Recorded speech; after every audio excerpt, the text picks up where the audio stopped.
Welcome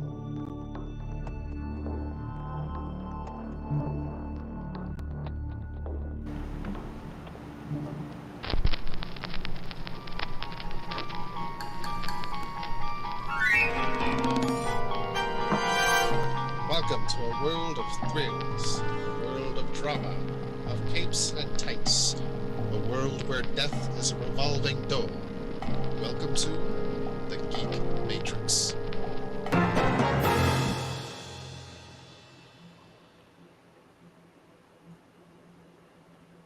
Hello, everybody. Welcome to the Geek Matrix DC Comics Review Show, episode number, don't tell me. I'm reading Josh's mind.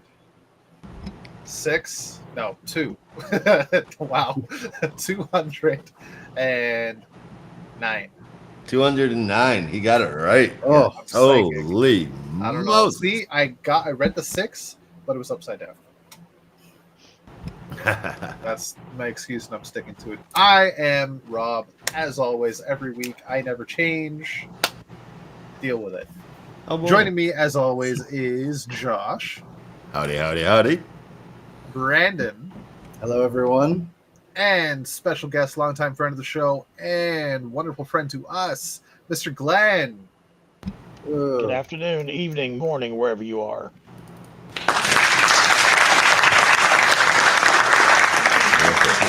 That's very Truman Show of you. I like it. I like it a lot.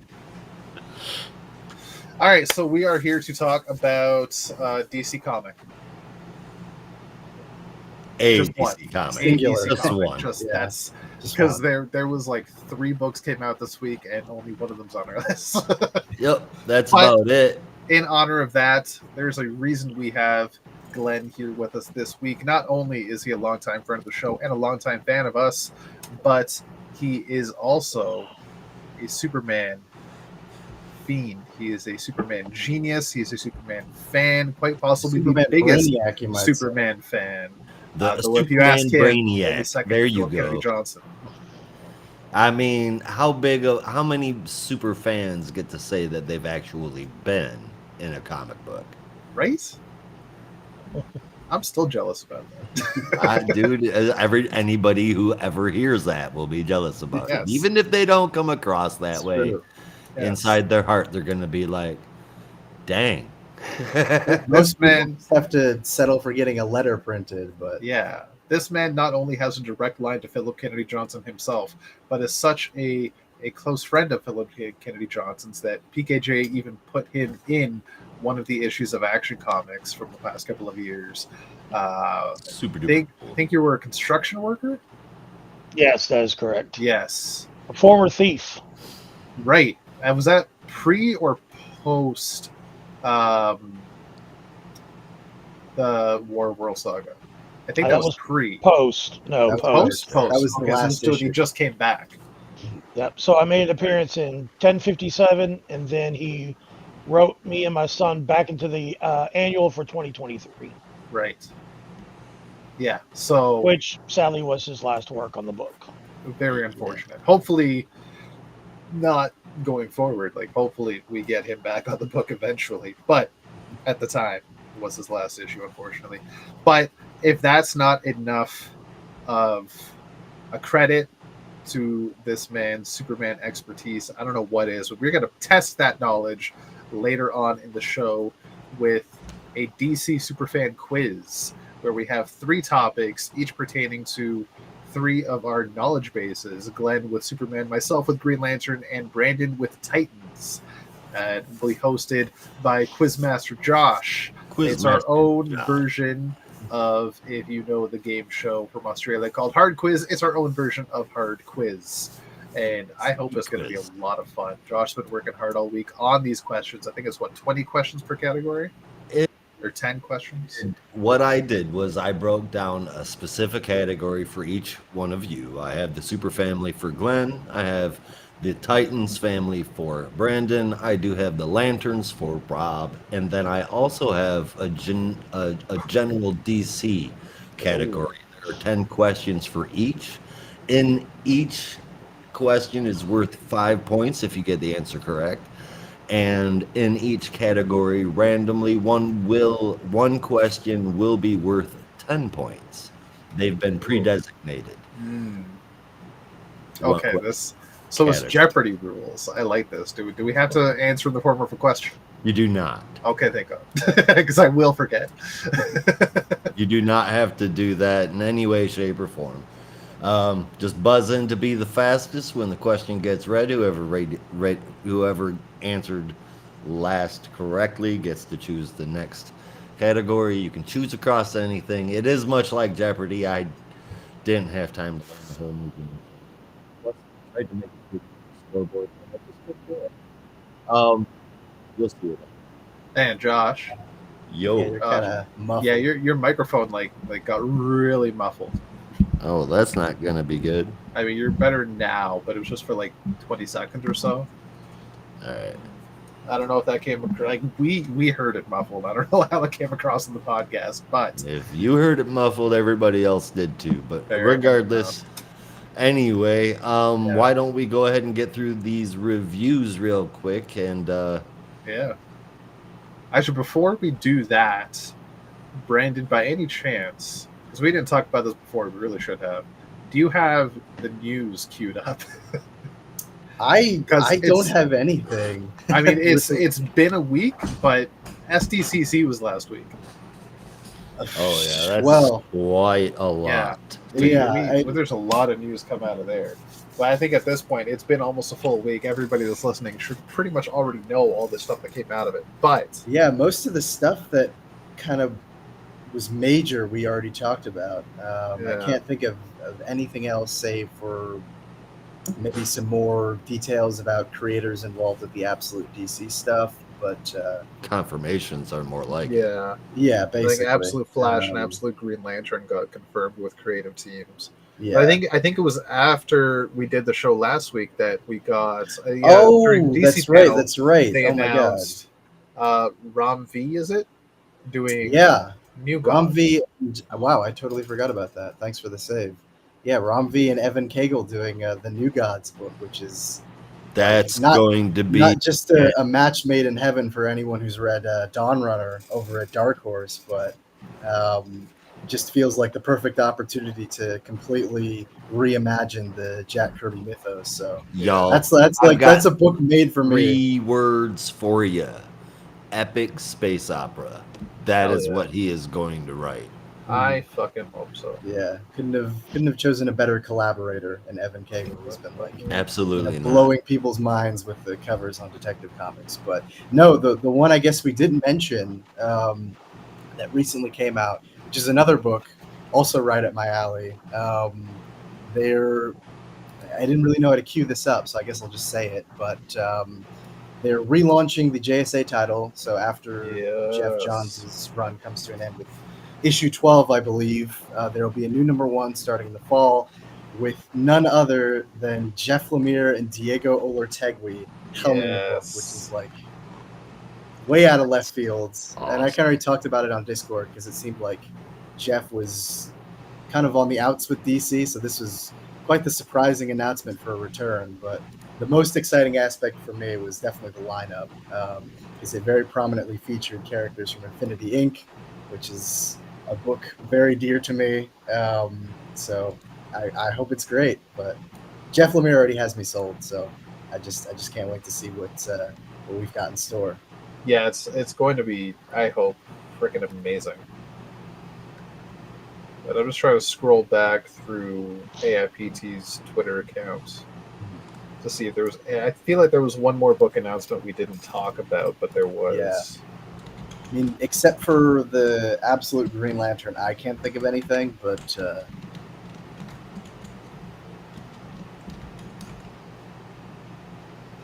That might have been it. Oh, here we go. No, that's Marvel. Marvel.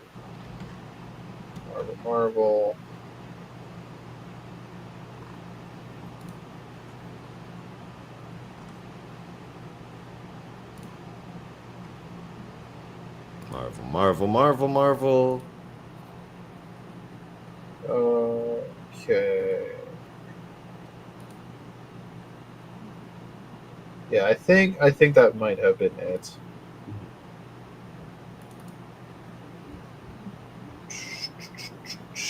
Yeah. Oh wait. Oh, did we talk about? Did we talk about Justice League Unlimited? That's the Is that, one. I is that the just one? saw the Okay. title too. Yeah, Justice League Yeah. Unlimited is I'll popping in. let you do that one then. Oh shit! I just saw the title. Hang on, I gotta find the creative team because I don't remember who's doing the creative team. Mark Waid and Dan Mora. Right. Thank you. So Mark Waid and Dan Mora doing Justice League Unlimited in November, I believe, which is, believe it or not, a return to the Justice League. But it's not the Justice League you know and love, and there's a lot of new members on the Justice League. Some really old ones, some new ones, some you expect. You have a typical Batman, Superman, Wonder Woman. You have John Stewart, Green Lantern, completing his new threads. You have Wally West Flash, also in new threads, which you will see in the pages of the Flash unfold. But joining the team as well is old member Black Lightning, older member Captain Atom. We have the regular Atom, which I believe this is not Kind of Ryan looks Choi. like. Oh, I was gonna say it looked like Ryan Choi's Do you suit. think it's Ryan Choi? Oh, okay. Yeah. It was I really have to small. look at the image That's again. not a pun. It was actually really small, so I couldn't tell. But it Yeah. kind of looked like Ray Palmer to me, but I'll have to take another look. Martian Manhunter is there. And Zatanna. That's who it is. There's Zatanna and Star Sapphire. And, yeah, the big Carol surprise. Ferris. Yeah, that was very surprising. Mhm. Because Carol Ferris has never been on a Justice League team. There's never been a Star Sapphire on a Justice League team apart from Universe 11. And at least in recent years, has kind of been a more of like a reluctant hero. Would you say that's an accurate description? Like, Yeah. most That's times pretty when much she suits always up been as Carol. as Star Sapphire, it's either to pull Hal's ass out of the fire or, to try and deal with whatever's going on Zamaron.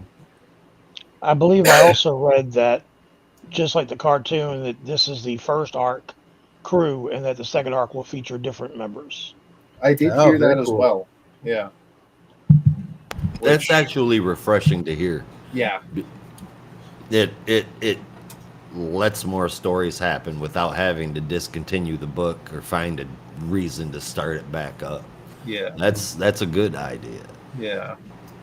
Yeah, keep it fresh. So characters like Star Sapphire, Zatanna, maybe Captain Atom, maybe even Black Lightning will be temporary. I could see that. Black Lightning and Captain Atom, maybe Zatanna could be longtime players. Man, yeah, Captain Atom could 100%. Oh, I shouldn't say this with Glenn on the podcast, but in an alternative Justice League, Captain Atom could take Superman's place. Not quite in character, but in power set. Maybe Firestorm's place. Yeah, I was gonna say maybe Firestorm or Like I he was could trying to take think of Superman's another one. place if it didn't mean like, oh, I tripped on a twig. Now my suit's gonna blow up. Yeah, Like, he's so unstable. like I don't know, like Green Arrow or something. I mean, I love Ollie on the Justice League. That feels sacrilegious to say, but it could probably Captain function Atom just could as take well. Green Arrow's place. I'll say it. Captain Atom wishes. Shit. That's right. Y'all I is said it. crazy. Fight me. All right. Well, Love that's every other is Charlton all- character but Captain Atom. That's what cracks me up. That Blue Beetle, Silk Spectre.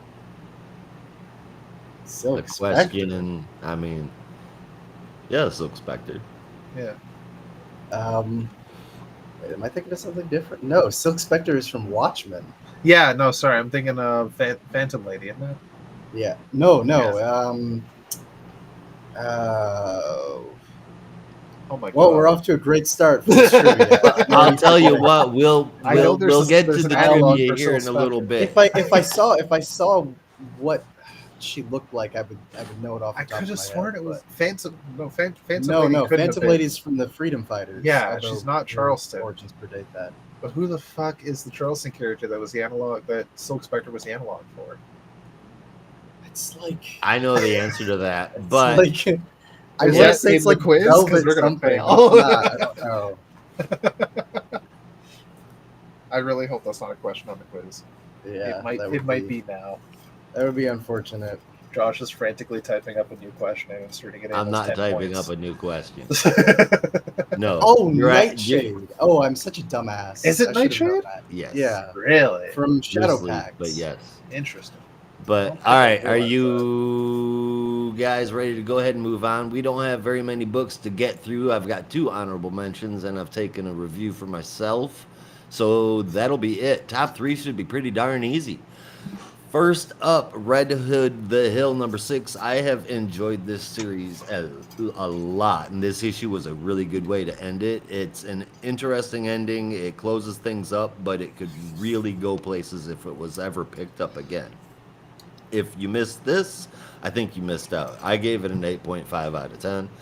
Next up in But honorable if you were mentions, hoping to see Red Hood in this series, don't bother. Real talk. it's a good story though. It's a really good story. It's a great I story think that so was anyway. horribly mistitled. They should have just called it The Hill. I don't know why they called it Red Hood the Hill. He's practically a side character in the story, but I mean, it's like Batman and the Outsiders. that's not. I mean, I don't know. This is a little bit Batman's like different just when not in it, you're- but yeah, banking on. Anyway, that's a whole other conversation. and next up is Super Pet Special Bitedentity Crisis number 1. 5 little enjoyable stories from big star creatives like Dan Waters, Mike Norton, Sam Basri, Rex Locus, Michael W. Conrad, and a whole bunch more. It's a book about the Super Pets like Dexstar, Ace Crypto, Chip the Green Lantern, and my big cell Jaro. And it's way better than it should be. I enjoyed it. I didn't think I was going to, but here we are. And that got a 7.5 out of 10 from me. And then finally, the actual issue for this week. The only issue for this week is Absolute Power Task Force 7 number 3. Written by Jeremy Adams, art from Marco Santucci, with colors from Eric Prianto, with Dave Sharp lettering, and a cover by Pete Woods. And man, I could get used to seeing Pete Woods on a regular basis.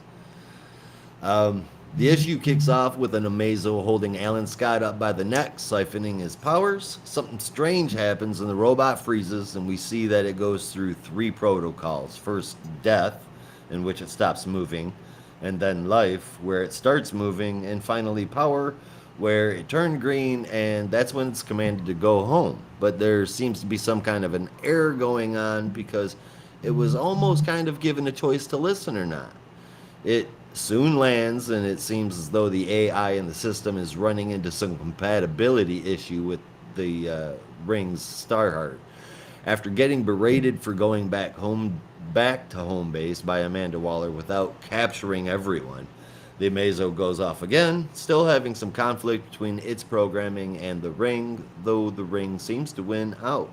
The Amazo was looking for the Tower of Fate and heads to the Oblivion Bar to find it, and it does so in a rather explosive way, starting off with shooting first. Stargirl, Alan Scott, Salem, the Witch Girl, and the rest of the team arrive at the Tower of Fate. Not a minute passes and the Amazo shows up. Instead of eliminating or capturing the JSA as ordered, it decides to ask some questions first. First of which is to Alan, asking why does he save people. Alan tries to appeal to the Amazo, but ends up having to trade himself for the rest of the JSA, an offer the Amazo takes because it decides that it wants to learn from him. While all of that is going on, Steve Trevor has broken out and is dressed as a guard, getting as much info as he can on what Waller is doing with heroes and villains. And that is the issue.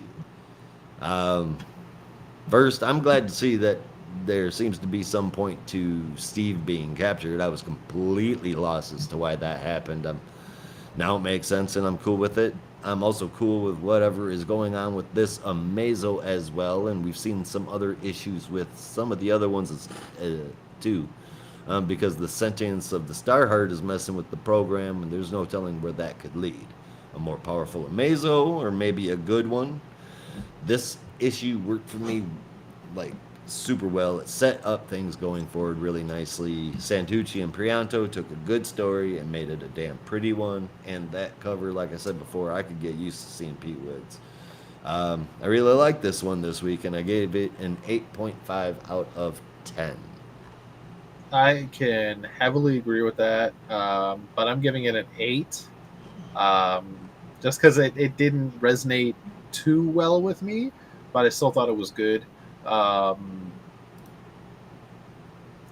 can definitely imagine it. This is written by Jeremy Adams, so the whole thing with the Starheart, that's going to play a major factor going forward in Green Lantern. This is Jeremy Adams setting up more stones to pick later on down the line in his own run. And I don't think what happened here is really going to have anything to do with absolute power going forward. Apart from maybe this Green Lantern Amazo will just make an appearance and maybe betray the rest, but I could see this being more just laying the groundwork for whatever's going on with the Starheart in Green Lantern proper. It was great to see Ted Grant there because I don't think we've seen him in the main Justice Society book, so that was cool to see. The stuff with Steve Trevor, it's still kind of fucking dumb, but we'll see where it goes. It's he gets called in seemingly against his will. And okay, fine, I'll play along because I don't have a choice. And haha, I double crossed you. And then haha, I wanted you to do that all along. This is what I wanted. Haha. It's just, what the fuck is going on? Just it's just like twist after twist after twist. It's like watching M. Night Shyamalan on crack. Don't do crack, kids. No. Especially if you're PSA. Shyamalan. Don't Shyamalan on crack, kids. It's not a good idea. Art was quite good. I still love seeing Alan Scott with a beard. That is fucking awesome. I really like the idea. He's not married to Molly anymore. Where's my rim shot? It's your joke. I love it. It's not a good joke, but I thought it was clever. Yeah, I love that, and I love the idea that the Starheart is so powerful of will that it can override computer programming. Like, I thought that was a nice touch. There were like small bits here and there that I didn't like, kind of just irked me, but I could easily let those go because the bulk of the story seems quite interesting, and the stuff it's laying groundwork for is quite good. So definitely an 8 out of 10. That whole Starheart interfering with the programming thing has got me really interested. Yeah. What do you think, Brandon? Yeah, no, I don't have too much to add. I also gave this one an 8 out of 10. I did think the concept was really interesting, seeing how the Starheart affected the Amazo's technology.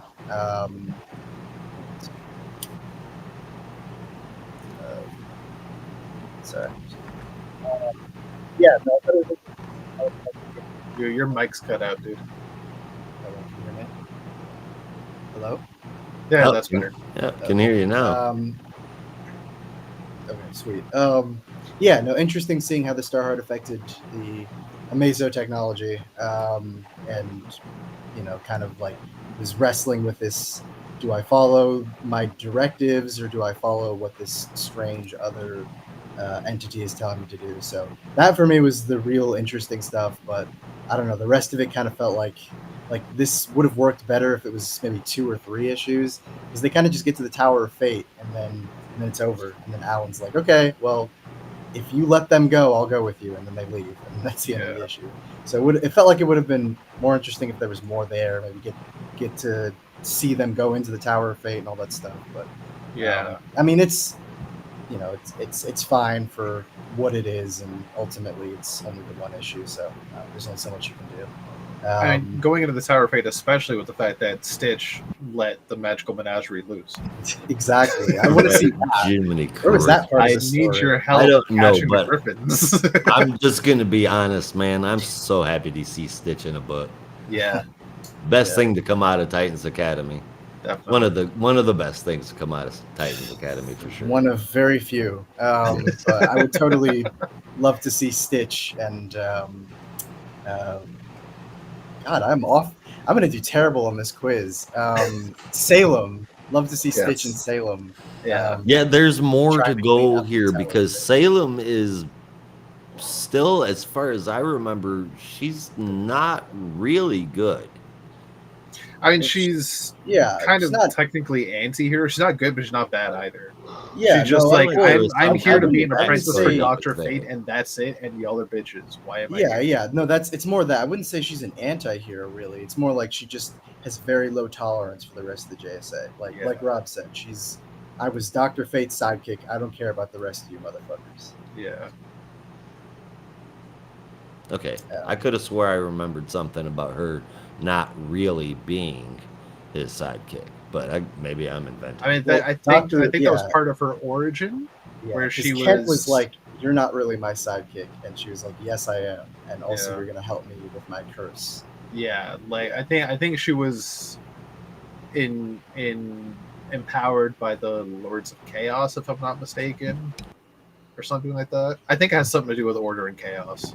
Yeah, It always does. something about her connections like to something Limbo like Town. yeah, Can't it's remember exactly. similar to Clarion. Yeah. Yeah, Well, fair enough. yeah. Yeah, no, You that's guys all I got got. your 8 out of you 10. guys got your top threes ready? I got top two. Got a top one, I guess. Yeah, I'm the only one that read them all. Obviously, I give Red Hood the Hill number one, Absolute Power Task Force 7, number 3 to second place, and then third place is going to be the Super Pet Special. I do have a favorite moment. It is in the Red Hill, and or the Red Hood the Hill, the Red No, Hill. you were right, because it's just a Hill book. Red Hill, the Hood. um, Oh, during Red the Hill, the last Hood. That's a better title because during it's the in the hood. last pages, Batman just about gets There his you go. balls handed to him in a box, and that's not something you see every day. And I was pretty impressed with that. That was something else. Um, Also, just worth mentioning, my least favorite moment of the week is Tony Akins drew Batman with his eyes showing in costume in just one panel on the very end. Was this at And Red Hood? yes, and I absolutely hate it with every fiber of my being. It's awkward. It's hella awkward, man. It I is got to not take a cool. look at that. The very last page. It Also, just this series. I'm sorry, I don't want to rant, but like, I had some issues. But this series especially felt like a ripoff because we were promised that Sanford Green was going to be doing the art for most of these issues, and he was there for like 2. And I called it. I was like, "There's no way." I think even he realized that this was kind of a mid-tier story, and maybe he didn't want to do it. But I'm sure there were other reasons involved too. It's probably like, well, I could spend the rest of my time drawing this, or I could do the Doom special with Jonathan Hickman. I think I know which one I'm going to choose. You know? So Red Hood at number 1 from Josh. It's surprising for a mediocre book, Well, our But- opinions usually differ, but but that was. I feel like that was a little mean.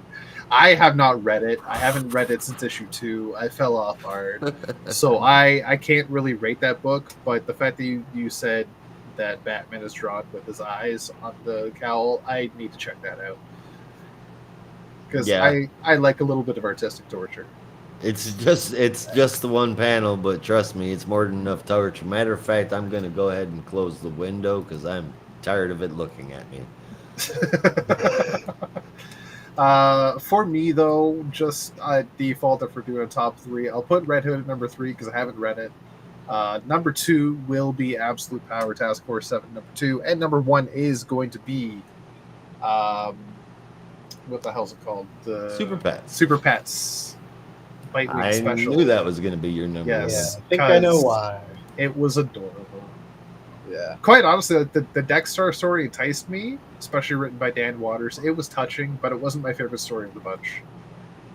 Quite honestly, that opening story with the full Super Pets team. I didn't think it was going to be that like exciting, but it was a good captured story. me. It captured me so quickly, and that has like all my favorite moments. Anytime Haley is just like off in her own world.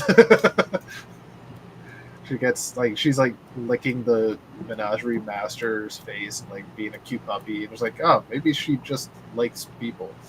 But I think my favorite part, I'll say finally, my absolute favorite point is right at the end of that story when she's met up with Dick and Babs again, and her little trip is over, and she's got an earpiece in her ear from, um, oh my god, Ace. That's Ace, right? Yeah, the other one's Titus. So Ace the Bat Hound. And she just shakes her head, and the earpiece goes flying, and Ace is left in the wind. That was classic Haley. She's not on the team anymore. Okay. That was a good one-off adventure. That was fun. It was. Yeah. Nice. Well, I don't have 3 books to fill a top 3, so I think it's I safe guess- to say which one is yours. yeah, I guess my number 1 in this case would be Task Force 7, number 3. Ultimate Spider-Man number 7. You know what? Yeah. Actually, I was going to do is I was going to say Task Force 3 for number 1, and for my second and third pick, I'll do the Justice League of America number 1 facsimile edition, and the Justice League of America number 1 facsimile edition foil variant. But what about the blank And, cover? and you know the funny thing is, like, I would never buy a facsimile because I'm like, I would either just try and track down the original issue or get it in a trade or something. But I actually bought it because there was such a shortage of books this week, and honestly, it's not that bad. It's very corny. It's kind of fun. Yeah, I honestly, like this first issue. some It of was the- fun seeing a campy Despero. I like this first issue. I wonder if the series is going to pick up. Yeah, I hope they do something with this whole Justice League idea. I think it could be really cool. They could do something with that. Yeah. I see a future in that line. Now, honestly, the facsimile editions are kind of fun sometimes because you get to Really? see all like the classic ads and whatnot. I bought only a couple myself because honestly, a lot of them are issues that I get what you're saying. I'd love to buy like the original issues, but some of them are just impossible. If you can even I just want to find them, dream, they're man. expensive as hell. Just want to dream that one day I could hold in my hand, All American Comics number 16. 3 or 6, 16. 16. You're talking about Alan Scott, right? Yeah. Yeah. Or whatever that issue with Ra's al Ghul is. Like I said, I'm off my game today, so my recollection of the exact numbers is not as fine as it normally Batman 438. Is that the one? Like, I feel like it's earlier than that. It's like in the 200s. Off. Is it Yeah. 200s? I feel like it's like 230 something. Maybe 237. Why does Batman number 438 stick out at me? Well, I think that might be the first appearance of Tim Drake, because that's during the Year 3 storyline. Yeah. That might be it.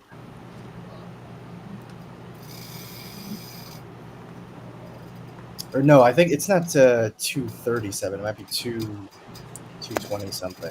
227 maybe.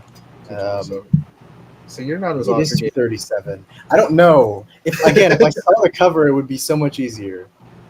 You But know what the cover looks like. Just picture it in your mind. Yeah, They're in a something like desert. Ray's just holding a sword over Bruce.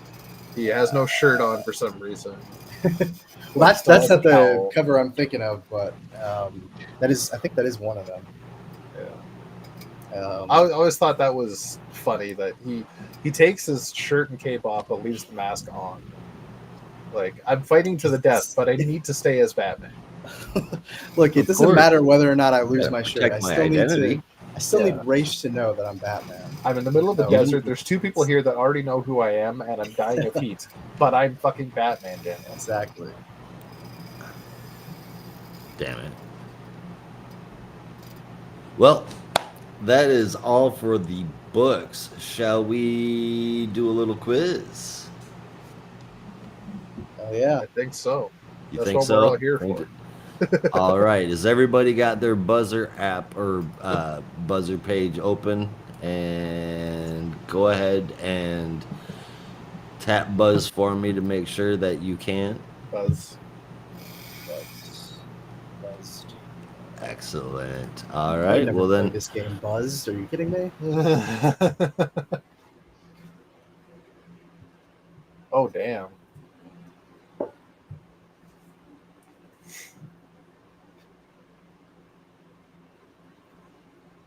The Josh, QR code is if you're talking, we can't hear you. yeah. Okay, there we go. I was gonna say you Also, removed yourself. The QR code is blocking the Titans text, so it just says "ns" right now. I don't it know if just that's just says me. "ns." That's not what we wanted. NS, my favorite team. Lantern Lights. It just says Titans, I imagine. Titans, Lantern Lights, Superfam Assemble, and General DC. Oh, go Titans. Go Titans. Okay. Go Titans. Go Team Titan. Although a real comic fan would know that their catchphrase was "Titans together." So Ugh. Well, I can tell you that Superman never said Superfam Assemble either. As Brandon pushes up his glasses. pushes up glasses. I don't get to do that enough. I gotta do it when I can. Actually, You don't get to do that enough. it's only with you guys. It's never in everything. You should definitely do next time you go to a comic shop. Just do that to somebody. Oh. Like overhear a conversation. Go, excuse me. Push up glasses. I I don't- think you mean. I really want to at some point in my life, but I also I don't want to be that guy who eventually becomes someone's story of the horrible time I went to a comic store. Okay, but if you're gonna Someone do was it though, gatekeeping me. you have to double down and get someone to shine a light That's on your true. glasses, so it's just a glare.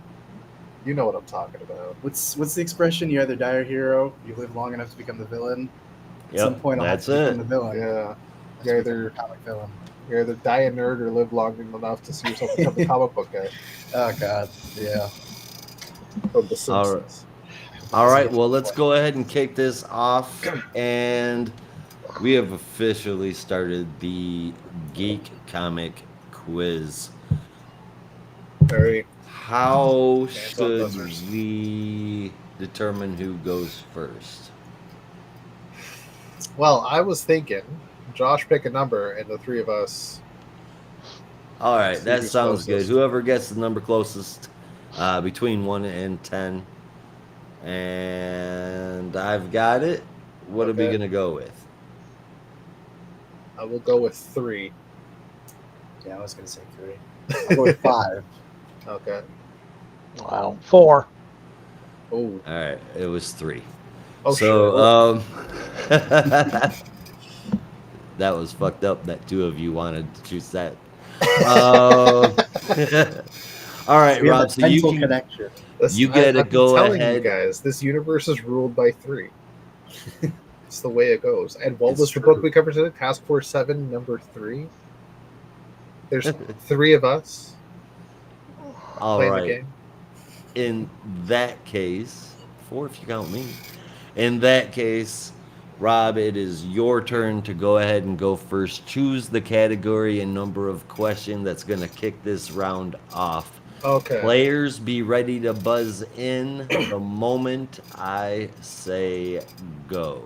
All right. I'm going to start By off. saying go, what I actually meant was don't buzz in until the question has been fully asked. Gotcha. Okay? All right. All right. And then go to your heart's content. So I am going to start off. Anyone can choose any category. Too. With I'll say like a palette starter. Let's go with General DC number 1. General DC number 1. That question is this excuse me. This adopted former Teen Titan, last seen incredibly dead, was once in a relationship with Supergirl. And it was not a good one, as he turned out to be obsessed and abusive. Who was this character? Anybody can answer. You said it was. No buzzes. You said it was a Teen Titan. It is a former Teen Titan that dated Supergirl. That's one of the reasons why this is in the general DC Right. quiz, because it's from two of you. Ooh, man. Interesting. Even I'm kind of stumped. I've got nothing. I can only think of one person that's dated Supergirl, and he wasn't a Teen Titan. So I'm like, Yeah. who the hell? And he was abusive? Indeed, he was very obsessive. Very obsessive. Obsessive. Is that an official pass from the Peanut Gallery? I'm just gonna throw a guess out there. I buzzed in. Oh, okay. I know I'm wrong, but I just want to throw it out there because it's all that's on my mind. I don't think he was a Teen Titan at all, because I know he was a Legionnaire. Mon-El. No. Okay. Nope. Unfortunately, that is not correct. The correct answer is Power Boy. Made his first appearance in Teen Titans number 38 back in 2006, and also appeared in various Supergirl issues during Oh, that God. time. I don't even remember that character. I know who that character is, but I also remember why I don't remember who him that or care character- about him. He got killed in like that terrible Titans East special, and it's like Oh, the same special that killed like a bunch of Titans nobody cared about. basically, yeah. All right, then Rob, I suppose nobody got that, so why don't you go ahead and pick the next question? Okay. I'll go Lantern Lights number for 1. Lantern Lights number 1. All right, this one is actually worth 10 points. Ooh. Everybody got their buzzers ready? Yep. There have been a few notable times where a lantern has worn more than one ring, including Simon Baz when, after the quick killings of 3 other lanterns, all rings went to him. Those 3 were members of the first 7 Green Lanterns. Name at least 5 of the first 7 Green Lanterns. You're so Really? stupid. Oh my God. God. So That you one's wanna worth 10 points for you. name 5 of the 7 members. Name 5 of the 7 members, Holy or as close to 5 as we can achieve here, just to see what. I haven't heard you laugh that hard in a while. Because I know exactly what story arc this is. I know exactly what book this is. I know exactly what characters they are. I can tell you half the species, but I couldn't tell you a single fucking name. And I know this because nobody read that fucking book. You guys have started off with some of the really hardest ones. Yeah, really. I thought one would be easier. Me too. Nope, there's no grade. It's all surprise. All right. Jesus. I tried to make it a little tougher on you guys because You last time fucking I made a definitely quiz, Tough. you guys made it look like elementary work. So I mean, there's got to be a middle ground. Give us the intermediate There level. is, It's impossibly hard. there is. I Yeah. promise. All right. So again, I know there was a Thanagarian. I think there was a Tamaranian. There was a few new species.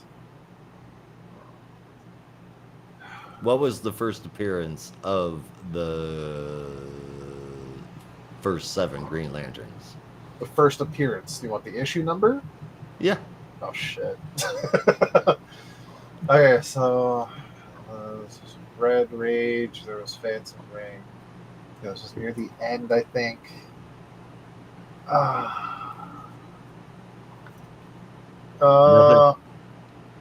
I want to say issue 26. Oh, so close. Green Lanterns number 18. 18? Oh, it was that early. 2017. Damn. The names were Tiranar, Aletha, Brill, Colleen, Janal, Kajadox, Zakran, Zoran. That's right. There was a. Wasn't there an arc where they like Jess and Baz go back in time and meet? That's like, what the these- arc is. Yeah, that's Yeah, exactly that arc. I Yeah, thought that was later. I thought that was I after. thought that the, was later too. Yeah. That's weird. The huh? first, no, I made sure that I went and found out when this shit happened, because that happened last time too. I'm like, I don't know. I just fucking looked at it I'm from like, am I Wikipedia. crazy? So, 'Cause I thought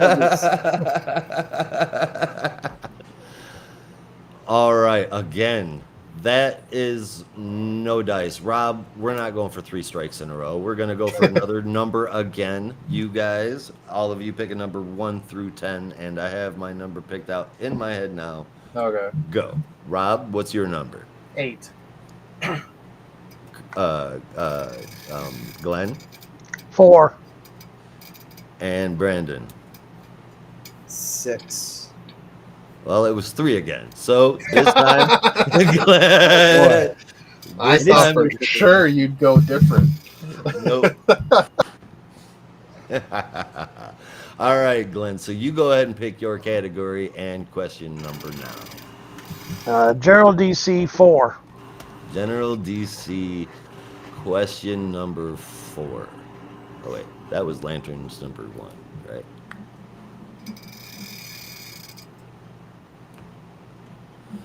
All right. Oh, we lost Brandon. Oh, Oh no. Rob, That's not could you good. reach out to him real quick? yep.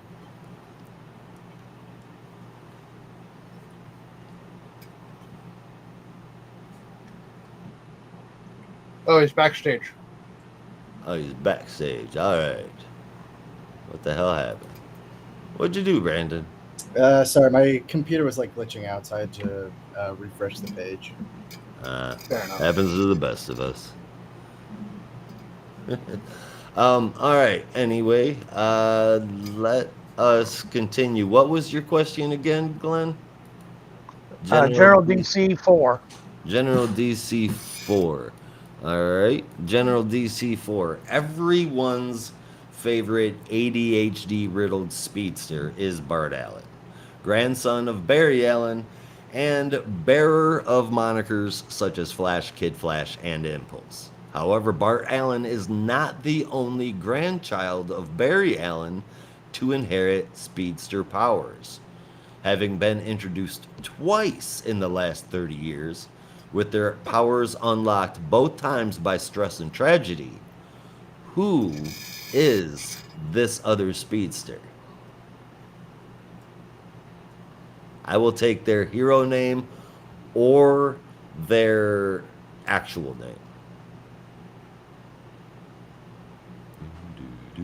Oh, Brandon buzzed. And Rob got in. All right, Brandon, what is your answer? I'm gonna say XS. It is excess. I was gonna say the exact same thing. I don't remember her secret identity, to be honest, but Jenny Ognats. Hope that's it's not exactly what I Hognats. don't remember. It's really, really weird name. What? No offense to anybody with the last name Ognats. But...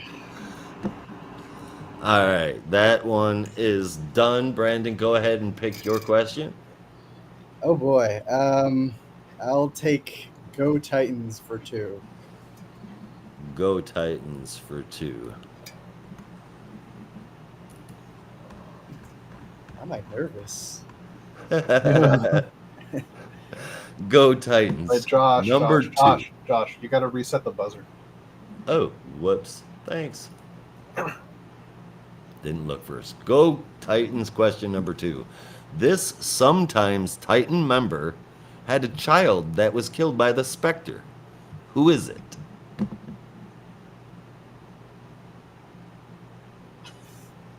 my god. Okay, well there's only Sometimes Titan. Are you asking for the child or the parent? I will accept either for this answer. Killed by there's the only like 3 Titans I know of that had children, Yeah. but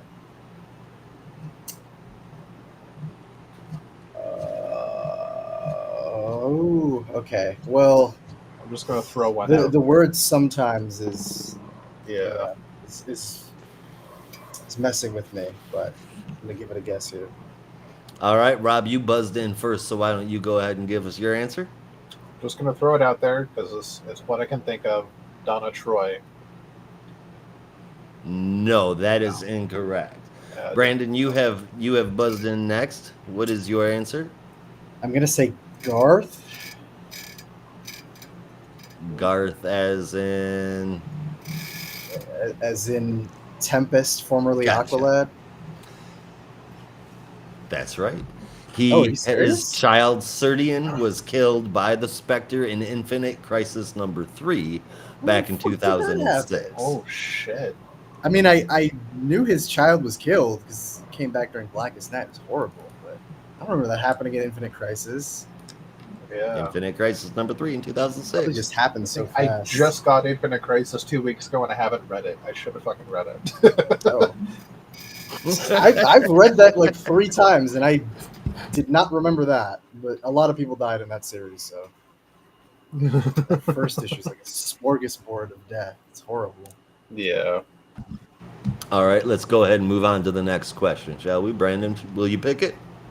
Oh Reset boy. the buzz, reset Yeah, the we gotta buzz. reset first. Oh, again, reset buzzer. I'm going to go ahead and move that there. Let's go General DC for 3. General DC for 3.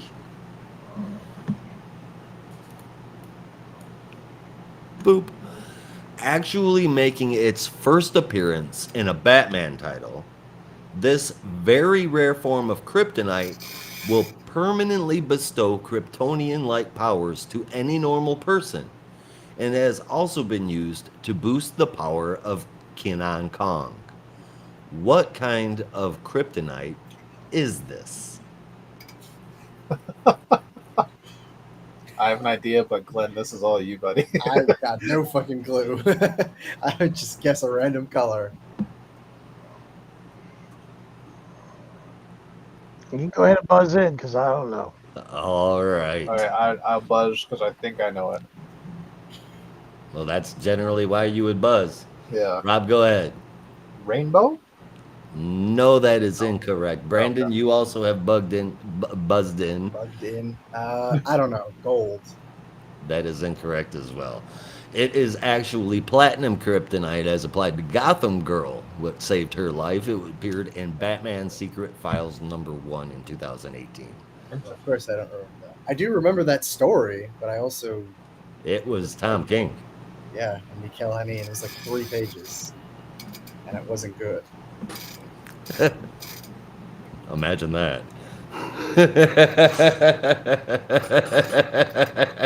I only remember that issue because Rom V did his first DC story in there. It's the only reason you'd buy that. All right.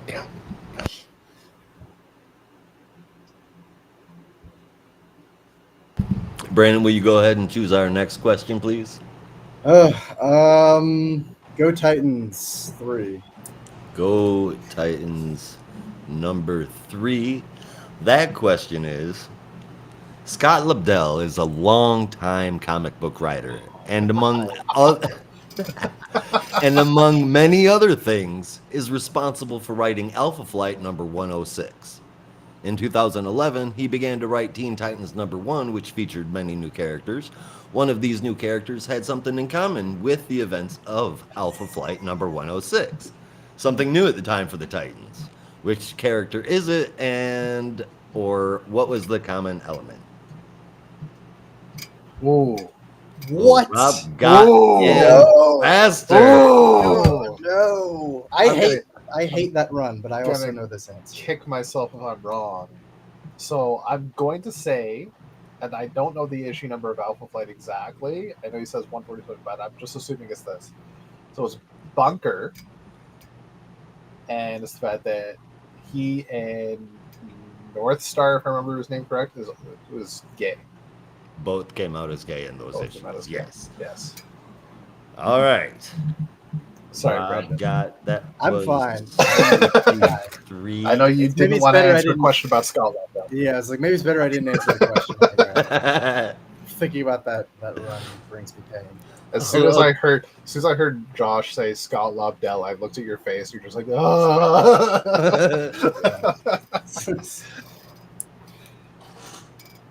Oh, that was glorious. Okay. All right, Rob. It is now your turn to pick a question. Okay. Let's give this category some love. Let's go Super Fam Assembled number 9. Super Fam assembled number 9. This one is worth 10 points. Oh my god. Okay, so nobody's getting this. Not necessarily. So last 10-point question was impossible. In 1933, 5 years prior to the release of Action Comics number 1, Superman creators Jerry Siegel and Joe Shuster wrote a short story about a man that gains superpowers through an experiment and uses them for evil. Though the fans did not embrace that character, they did live on in future Superman stories. Who was this character?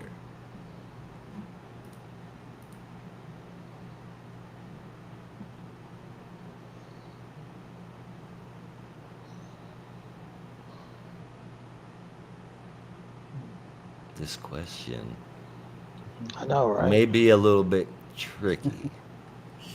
I mean, If I I'm just gonna throw out a guess.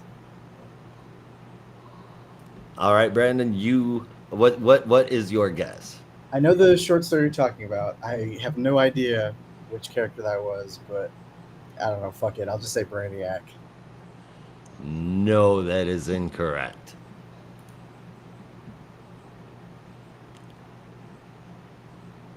Rob, Glenn, do you have another? Oh, Glenn, go ahead.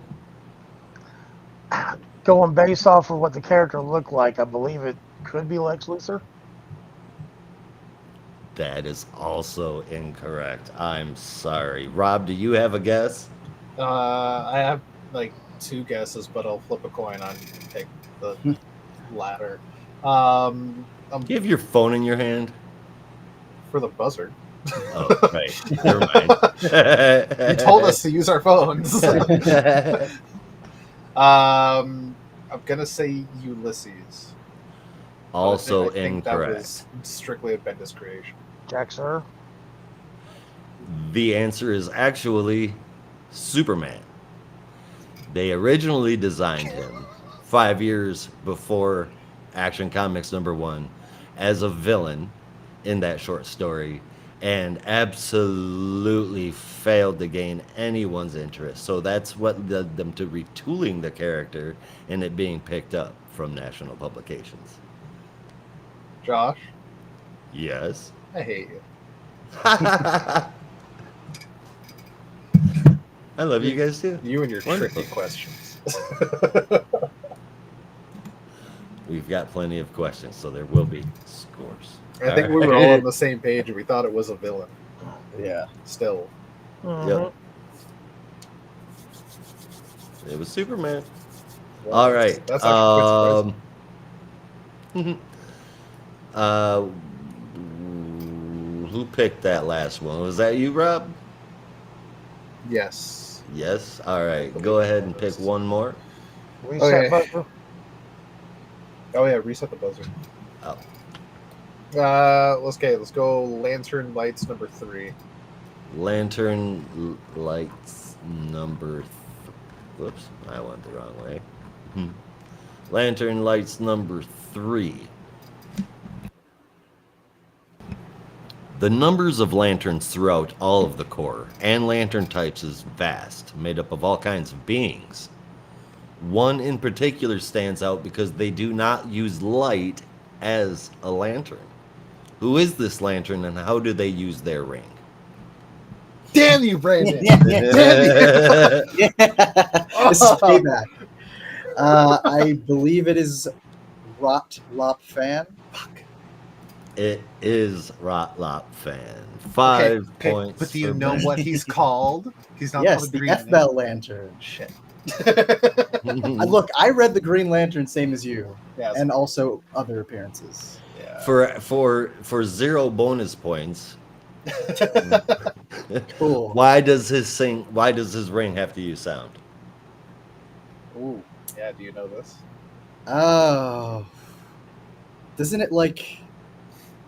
is it like a Daredevil thing where it helps give him a kind of sense of what the environment looks like? It's like the echolocation type thing. That's Nope. probably very to, wrong. to a degree. It's because he's a silicon-based alien. His species has no concept of color. Oh, fuck that. I don't care about It's that. it's not. I could be wrong, but it's not even just that. It's the sector he came from is practically devoid of light, and his Yeah. species is blind. Yes, he is blind. Well, I Yeah. knew that, but I didn't understand I didn't really understand what you were trying to ask about it. I thought you were asking like how his mind functions or something. Could be like Daredevil. Yeah. Yeah, I wish I could set Thought that. it was something like that. I don't know. All right.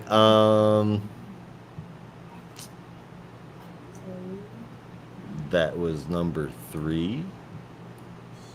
Take that off the board. And next, go ahead and pick one more time, Rob. Oh, Brandon. Or Brandon, excuse me. No, Go ahead. let Rob pick. Let's give Superfam Assemble some more love and go with Superfam Assemble 4. Hopefully it's not Superman. impossible. All right. Reset all of the buzzers. When did Kryptonite make its comic debut? Oh, Jesus.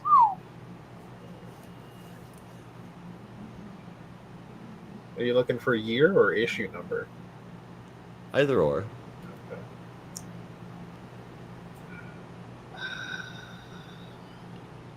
There's actually 2 correct answers for that. So Oh, fuck. Okay, I don't know the year, but I think I know the context. Wait, let me not speak before everyone else buzzes. Oh, you did buzz. Shit. all right. What do you think it is? Okay, Brandon. I could be totally off base, but I remember hearing somewhere that like the first appearance of Kryptonite was in one of those Superman radio shows or serials or something like that. So That's I don't correct. know the year. I want to say like maybe 1950, 1951, something like that. I don't know the year. I'm sorry. That's all right. I was actually asking for its comic debut. Oh, well, I don't know. So our next buzz in was Rob. Rob, Um, what the fact is that you your said 2 possible answers makes That's me what I was think thinking. that there's a comic debut where it's named and a comic debut where it's on a panel. So I'm gonna say, in kind of a tricky way, it was in the panel when he crash landed in Action Comics #1 in Kansas, but it wasn't specifically named Kryptonite until years later. So I'm gonna say Action #1. Nope. Okay. Glenn, did you have an idea of when this might have occurred? So, again, first Kryptonite was used in the radio show. Yes. Um, so I'm going to guess at the year. And I'm going to go 1943. Oh, really, really close. Its debut actually occurred twice in the way that I'm saying it. Superman #61 is Kryptonite's first appearance in a comic, but it is not the green Kryptonite that we know. The green Kryptonite that we know was actually originally red. Later on, we saw in Action Comics #161 it appear in the comic books as green Kryptonite. I see Glenn smiling like, damn it, I would have took anything close to one of those, but I feel like 6 years away was a bit. What do you guys think? I wouldn't know the What comic origin. What? Okay. Yeah. No, you're good. All right, Brandon. What is your next selection? Oh boy. Let's do Go Titans 5. Go Titans 5. Hey, reset the buzz. I will. Okay. Go Titans 5 is the Titans have fought against the Justice League more than once.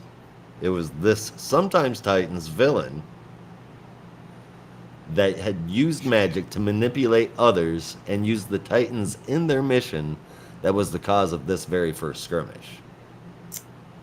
What character caused this fight? Fuck. Oops. And Brandon buzzed in too early, resetting all buzzers now. Go.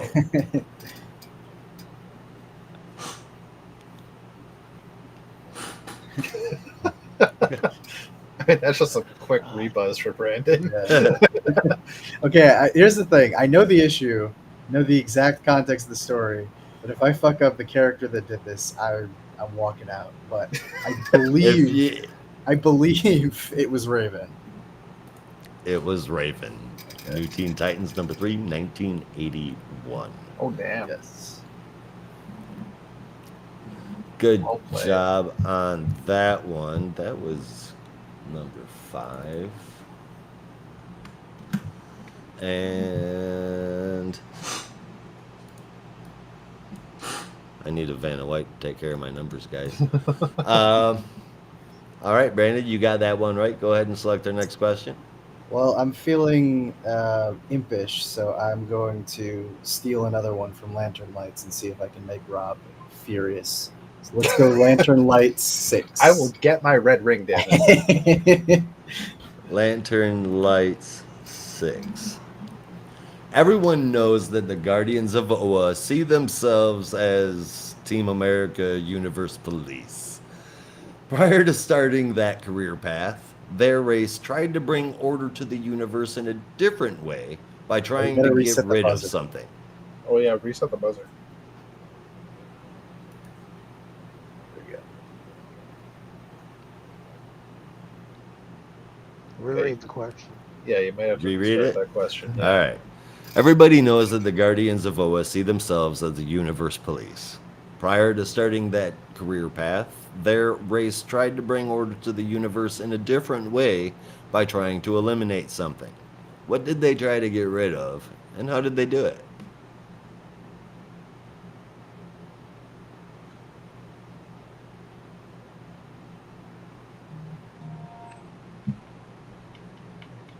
Oh, God.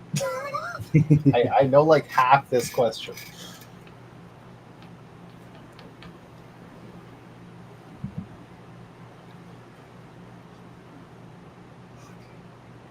All right, Rob, you buzzed in Okay. first. Okay, What is your guess?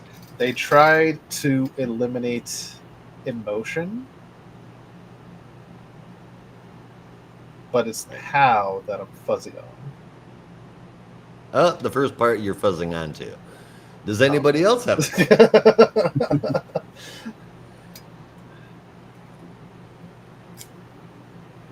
No, I swear to God, if this No? has anything to do with what I think it is. They tried to remove all magic from the universe in order to have more control, and they did it with Alan Scott's Starheart. Okay, I need to ask: is this part of the Alan Scott retcon in the '80s or whatever decade it was, or is this part of the Jeffrey Thornton run? Because it was part of the Jeffrey Thornton run. I want this question struck from the quiz. Isn't this recent? No. Isn't that from... They tried to remove all magic from the universe with Alan Scott's Starheart in Green Lantern Corps Quarterly number 7, 1994. Yeah. Shit, I have that issue and I haven't read it yet. I guess you should have done your homework. I should have read that issue. That's where the Starheart got all its mojo. Damn. All right, buzzer is reset, and has that been 2 that have flubbed? Yes. No, I think only. Oh Just wait, no, one? I guess 1. Yeah. That's just All right. part. Then Brandon, choose one more time, please. Okay. Go Titan 7. Go Titans 7. This former Titans member, oops. This former Titans member was beaten to death by the calculator. Who is it? What? Oh my god, I wow. kind of remember this. Shit, former Titans. That's like did not buzz I know when that would have Oh, taken Glenn. place.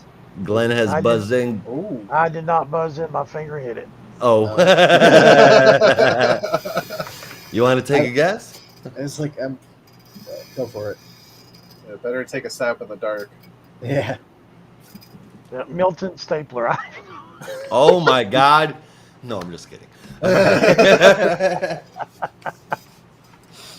All right. Okay. Glenn's was an accident. Brandon or Rob, do either of you have a guess? Former Titans member beaten to death by the calculator. Oh my god, I can almost picture it.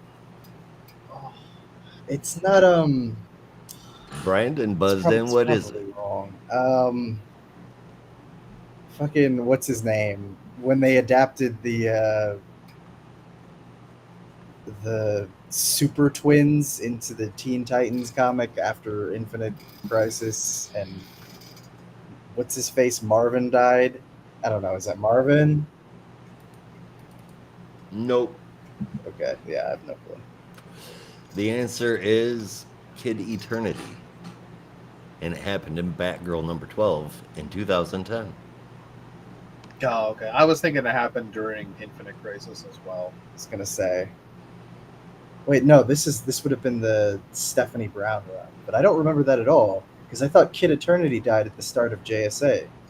I know he got brought back in Teen Titans, but I don't know. Maybe I He get it. died in Batgirl. Yeah. He's dying eternally. What issue is that? Well, no, Mordor 12. like blasted him to smithereens. I'll have to look at that later. Just write it down. Batgirl number 20. Batgirl number 12, 2010. Yeah. All Well, right. I know that run, but anyway, let's get back. All right. No answers on that one, so we're going to pass that chance over to somebody who hasn't had an opportunity to pick a question yet. Glenn, would you mind? And let's see if we can get a question answered in 2 goes. General DC 10. General DC 10.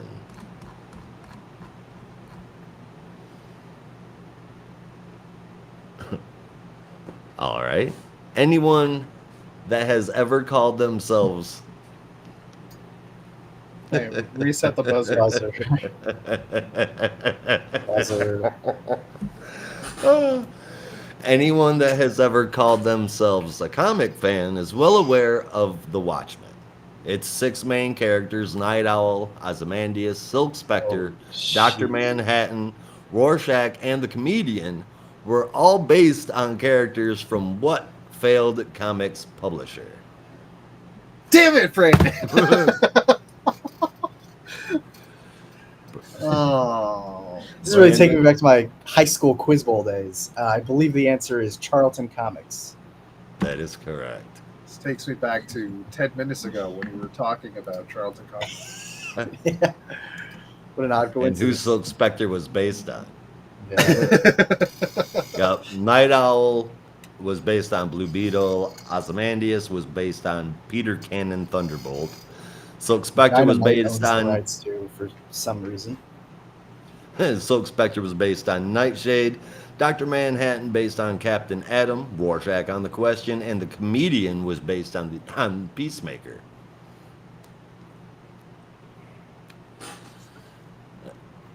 Alrighty, that means Brandon's got the chance to choose the question this time. Why don't you go ahead and do that for us now? General DC 7. General DC number 7. Reset the buzzer. In 1981, Marv Wolfman was editor on Green Lantern. Buzzer. Oh, okay. In 1981, Marv Wolfman was editor on Green Lantern. He received a letter from a fan asking why a specific character didn't recognize Green Lantern when they had worked together 3 years earlier. Wolfman answered this question in a very grand gesture. What did he do? What the fuck? No word of a lie. I can't remember the answer, but I was reading about this last fucking month. Oh, shit. This question inspired Marv Wolfman to do something after receiving that letter in 1981.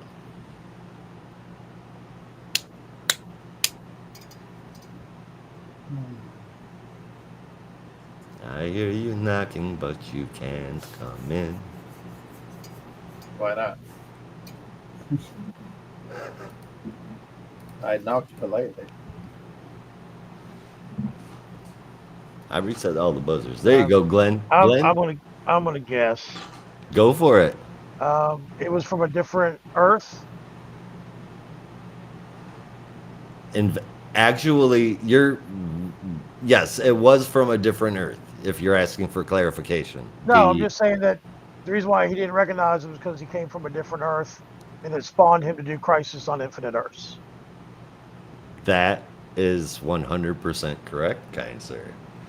That question from the fan is what inspired Marv Wolfman to do that, to make that pitch and take it to the president, vice president, and all of the editors of DC Comics. But wasn't it That's also what- the 50th anniversary that they were celebrating in 1985 when they did Crisis? They It were wasn't just that. they were aiming for that. They actually hired this dude, the librarian. I don't remember what his name is, but he was hired to do the read every comics in DC history. I mean, everybody knows that stuff. But Wolfman started setting it up with the creation of the Monitor in 1982. And that was DC7, and that one goes to Glenn. And Glenn, would you mind choosing our next question for us? Sure, let's go Superman for 10. That was DC7, right? Yeah. Yep. Okay. Superman 410. You set the buzzer. I am. Okay, just making sure. No. Just making sure. No, I appreciate it because I keep forgetting. General Zod was once the leader of the country called Pokolistan. I think I'm pronouncing that right. A former Soviet republic. During this time, another leader wanted help from the West. This led to Lois Lane meeting one Count Romanov, who turned out to actually be Dracula. Dracula managed, in a scuffle, to bite Superman's neck. What happened after? Rob buzzes in first. What is the answer, Rob? Dracula burst into flame because of the solar energy in Superman's body. I am going to ask you one question Yes. before I tell you whether or not you got it right. Uh-huh. How much of that answer was a guess? I know it happened in something. I just don't remember if it was actually in a comic book or if it was in some other media. Was Oh, it red? you're very, very close, and I will give you the points for that. Because his blood is living solar batteries. Dracula's head actually fucking exploded. It went Okay. boom. That was beautiful. Yes. Super fan number 7. Rob gets 5 points. Sick. And the choice of the next question. All right. Let's do Lantern Lights 10. Lantern Lights number 10. Post-Crisis and after New 52 and Rebirth, Volthoom was designated as the first Lantern. though because he became power hungry, leading to development of the first Green Lantern Corps. Prior to this, another person from Sector 1234 was the in-canon Green Lantern, appearing in the story Tales of the Power Ring, the first Green Lantern. What was this person's name? I'd ask you to reset the buzzer, but that's not going to matter. Okay. What was this person's name?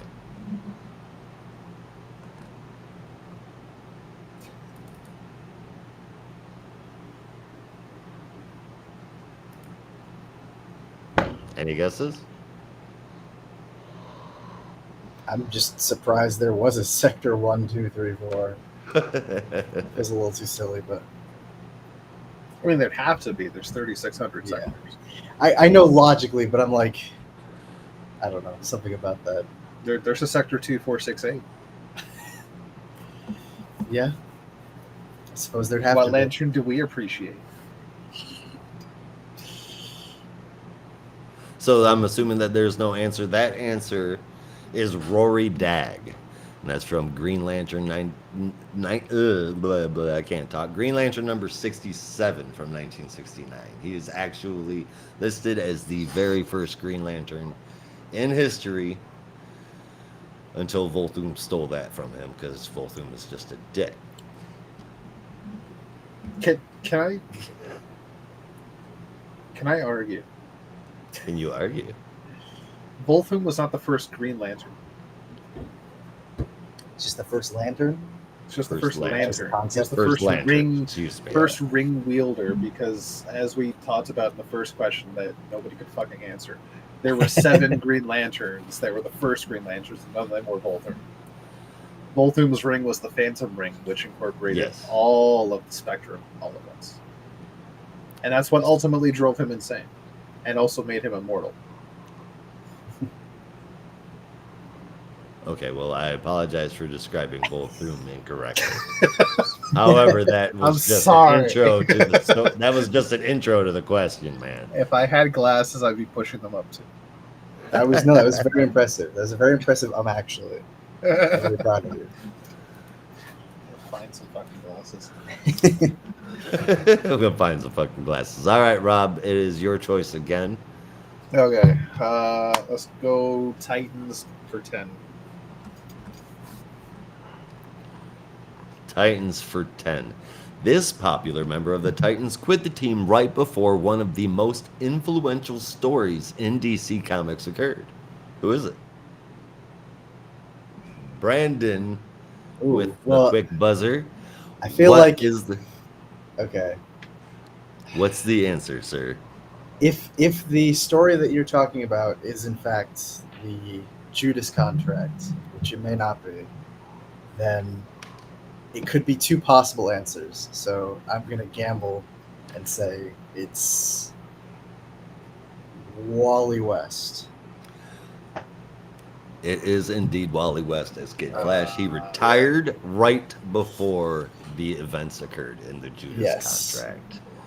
Dick also technically retired at the same time, but did not officially leave the Titans. Didn't leave Just the kinda stayed Titans, on. just retired Robin and became Nightwing. Yeah, he was just kind of hanging with them until he figured out who he wanted to be. All right, Brandon. Well, that leaves you with choosing the next question. Oh man. Let's do General DC 5. General DC 5. I gotta get faster with this. General DC Buzzer. 5. General DC 5. This DC Comics character was done no justice by Crisis on Infinite Earths, spawning a plethora of new origin stories, including being a descendant of a wizard of Atlantis. Who are they? Brandon buzzes in first. One. I believe it's Power Girl. It is Power Girl. All right. Yeah. She's like like descended from some fucking Atlantean wizard. I think they were just running out of ideas at that point. How do Trying to we make sense of justify having the other Kryptonian? trying to make sense of her history. I'm glad Yeah. they've got it worked out now. I'm digging Paige. Alrighty, what's the next question? Let's do Super Fam Assemble 5.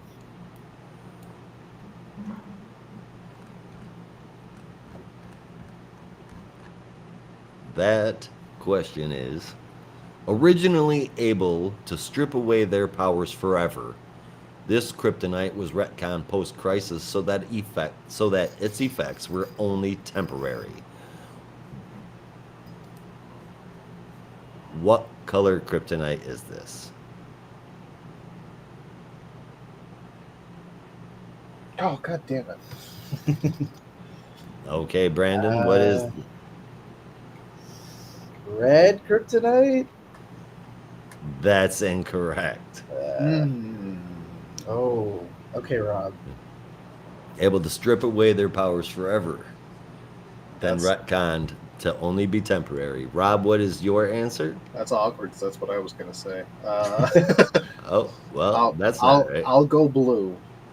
Incorrect. Okay. Glenn, would you like to hazard a guess? Yeah, I would guess.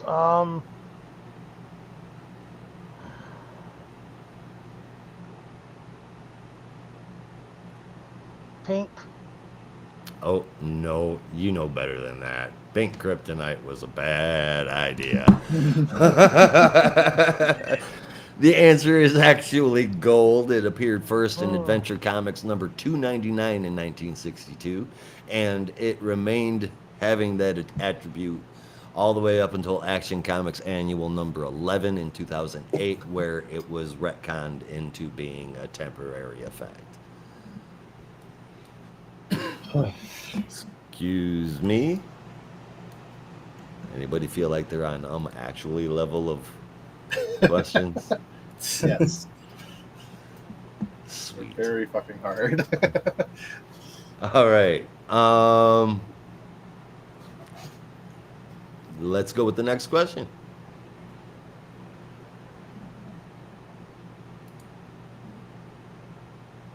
Whose turn is it? Yeah.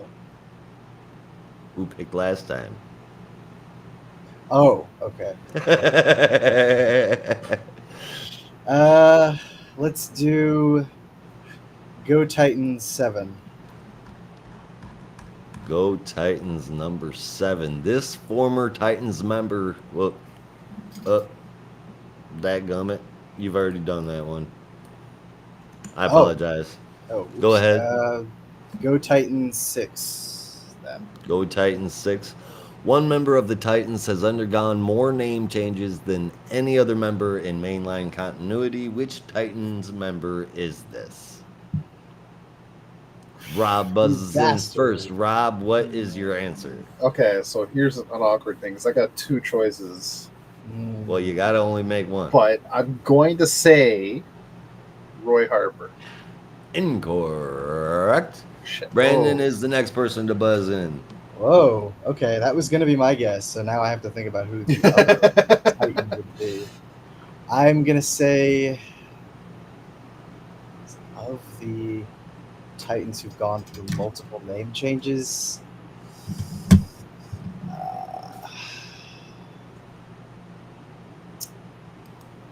Is it Beast Boy? It is not Beast Boy. Glenn, would you like to take a stab in the dark as to which Titans member has had their name changed more than anyone else? First thing that came to mind was Roy Harper too, so I don't know. Oh, that answer is actually Donna Troy, Wonder Girl, Dark Star, Troya. No one has had as many names as her. That was my other guess. Yeah. Is that true though? Is it true? Is that true? Who else has had Jeez. 4 names? Wonder Girl, Troya, Donna Troy, Dark Star, and I could be wrong, but I'm pretty sure she had another one at some point. No, Roy maybe had I'm wrong. Speedy, She Red assumed Arrow, the and identity Arsenal. of Wonder Yeah, Woman at Arsenal. one point. Yeah, Yeah. there you go. Yeah. That's fair. If only I'd remembered Darkstar, I would have been like you Donna Troy right away. But I had them both at 3. I just completely forgot about Darkstar. That's why I was like, maybe it's Beast Boy. I knew Troya and Wonder Girl. Troya and Wonder Girl. You don't like Troya very much, though. That's a terrible name. The costume's worse. All right. Let's go to get that was 2 missed questions in a row. Let's roll on up back up to the top. Rob, let's give you the choice of a question. Hey, Okay. can we get a score check? I'm just curious. We don't have to. You want to know how We can much wait you're if the it's lead better. Yeah, let's go ahead and just wait. All right. Okay. All right, Rob, go ahead and make your selection now. Okay. Let's do General DC number 2. General DC question number 2. In Superman Prime 1,000,000, Injustice, Superman Last Son of Earth, Blackest Night, and Brightest Day, we get to see Clark Kent wearing different lantern rings. During the New 52, he wore both a Green Lantern ring in Action Comics 837 and a yellow ring in Sinestro number 18. Even his cousin Kara has been a Red Lantern in Red Daughter of Krypton. And we have Sodom Ya as a Daxamite. There is one other character with Kryptonian physiology that has been a Green Lantern. What is their name?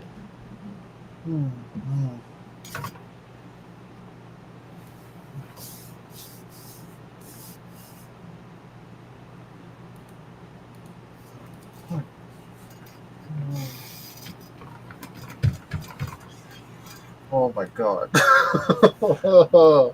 I feel like this whole thing has been a whole bunch of tip of the tongue kind of questions. Yeah, like I know it, but my god, Like I you can't got think it's of like grab your broom and sweep the attic out real Yeah. quick. Some of them are definitely just like deep cuts, like ones that Yeah. wouldn't think of immediately. Oh. I guess last time it was way super easy, so I tried to maybe I took it a little It's too just like far. the extreme, dude. maybe there's other questions. Let's see where it goes.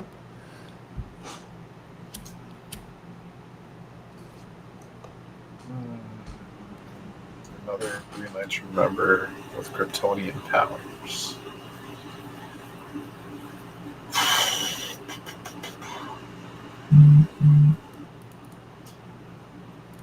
Wait, was it specifically a Green Lantern or any lantern?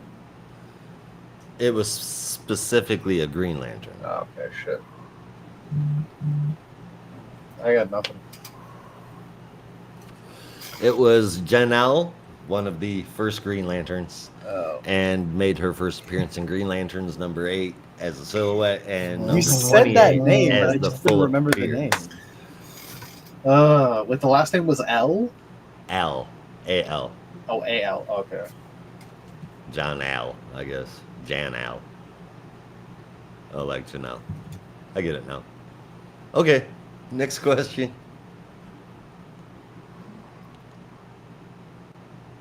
Oh, it's my turn, right? It is your turn. Okay. Don't forget to delete I think I did General DC too, right? You did. Okay, so I will then do Lantern's Light for 2. All right, and that question is often pointed out as something different from other sectors. Earth has a multitude of heroes assigned there. We were eventually given an answer as to why. As it turns out, Earth is what is called a crux world, designated as the crux of heroes. Mogo himself is another. Crux worlds are crucial to the DC Omniverse. How many crux worlds are there? God damn it. uh,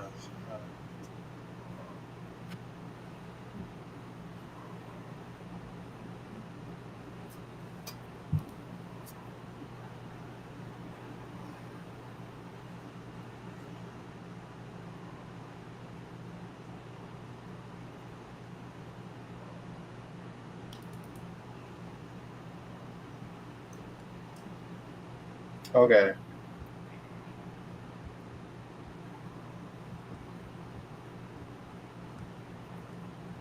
Am I allowed to like say? I just want to make sure you saw that we buzzed. Oh, yes. I'm Okay. sorry. Okay. Go ahead, Rob. What is your... I'm going to say 6. No. Brandon, what is your answer? I don't know, but I'm just gonna guess 52. Nope. It's not that Glenn? many. Take a stab in the dark. 4. That's your favorite number to guess, isn't it? 1 out of 3 isn't bad, I suppose. The actual answer is, Rob was very close, 7. 7. Though no others but Earth and Mogo have ever been named or given a designation. Well, there's Earth, And Mogo. Mogo, Ranks, Odin, Okara,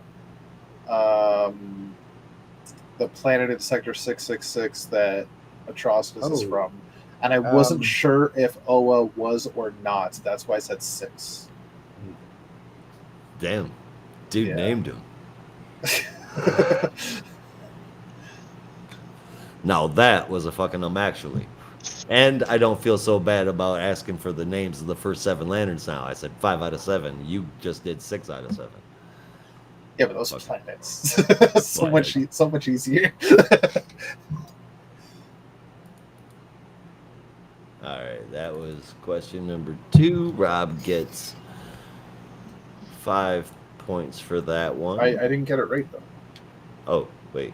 No, you didn't get it right. So you don't get 5 points. Take that away from you. If you want to give me 5 points, I'll just sit there, you thief. All right. I took it away from you. Wait. That was Lantern Lights number 2, but it was also 2 questions wrong in a row. Glenn, what is our next question? Superman for 1. Superman, question number 1. A little bit of a deep cut here as well. Filing lawsuits to protect property is far from strange within the comics industry. Sometimes it's a necessity. DC Comics once filed suit against a company for using their property, but it wasn't for a character they publish. It was for something else. It was for use of the word kryptonite. What kind of company was it that they sued? Glenn. Just because I know it was a toy company. I'm sorry, one more time, please. A toy company? A toy company. No, actually, the toy company got the precedents from this original lawsuit as used by a lock manufacturer to describe their locks. All right, what is our... Wait, that was number 1. All right, what is our next question, Glenn? General DC 6. General DC 6. That question is, Crisis on Infinite Earths erase the multiverse and many characters' origins, and sometimes even the characters themselves. In one such case, Wonder Woman's origin changed so much that she didn't even appear until after the events of Crisis on Infinite Earths. What other major character was drastically affected by this decision for Diana?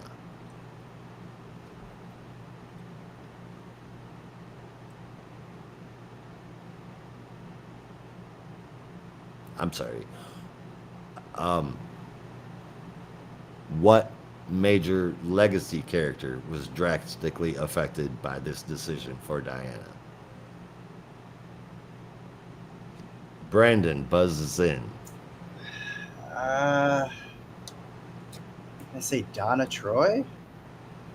Donna Troy, originally Wonder Woman in her youth, she became a young girl Diana saved from a fire, only to have it changed once again after Diana's origins were altered from Crisis. It was like a magic mirror or some shit. It was a bummer having it happen is what it was. All right. Now I need to be on my guard because I was expecting that to be a lot more complicated than I thought it would be. Well, I wasn't really sure what you meant Actually by does. like major character. The legacy character helped clarify it a little bit because Yeah. pretty much every character in the Wonder Woman mythos was updated and altered by Crisis. That's why I corrected myself. All right, so Brandon, you got that one right. Let's go ahead and get another question from you. Let's do Go Titans 8. Go Titans 8. Reset This the buzzer. is Reset the buzzer. this is worth 10 points. I'm sorry, guys. That works. You guys ready? Yeah. The original version of Titans East appeared in Titans Tomorrow, a storyline where the Titans meet their older villainous selves in the future. This team consisted of 7 members led Wait. by Cyborg. Oh wait, no, you're right. I'm sorry. I don't. This Because team I thought you were talking about consisted- Titans West at first. I was like, that's not right. Anyway, keep going. He's actualing the question. I haven't even finished it yet. Because I know the arc you're talking about. The original version of Titans East appeared in Titans Tomorrow, a storyline where the Teen Titans meet their older villainous selves in the future. This team consisted of 7 members led by Cyborg and Bumblebee. Who are the remaining 5 members of this team? Oh, what the fuck? Jeez.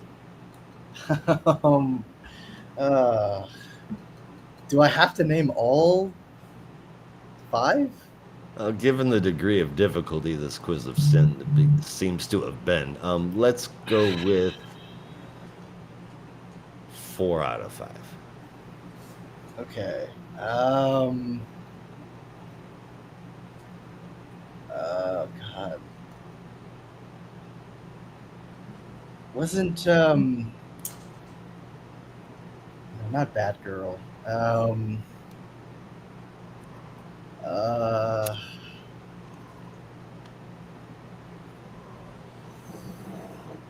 I think one of them was.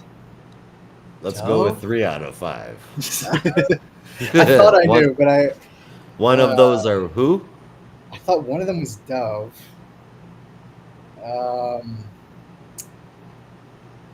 And Harlequin,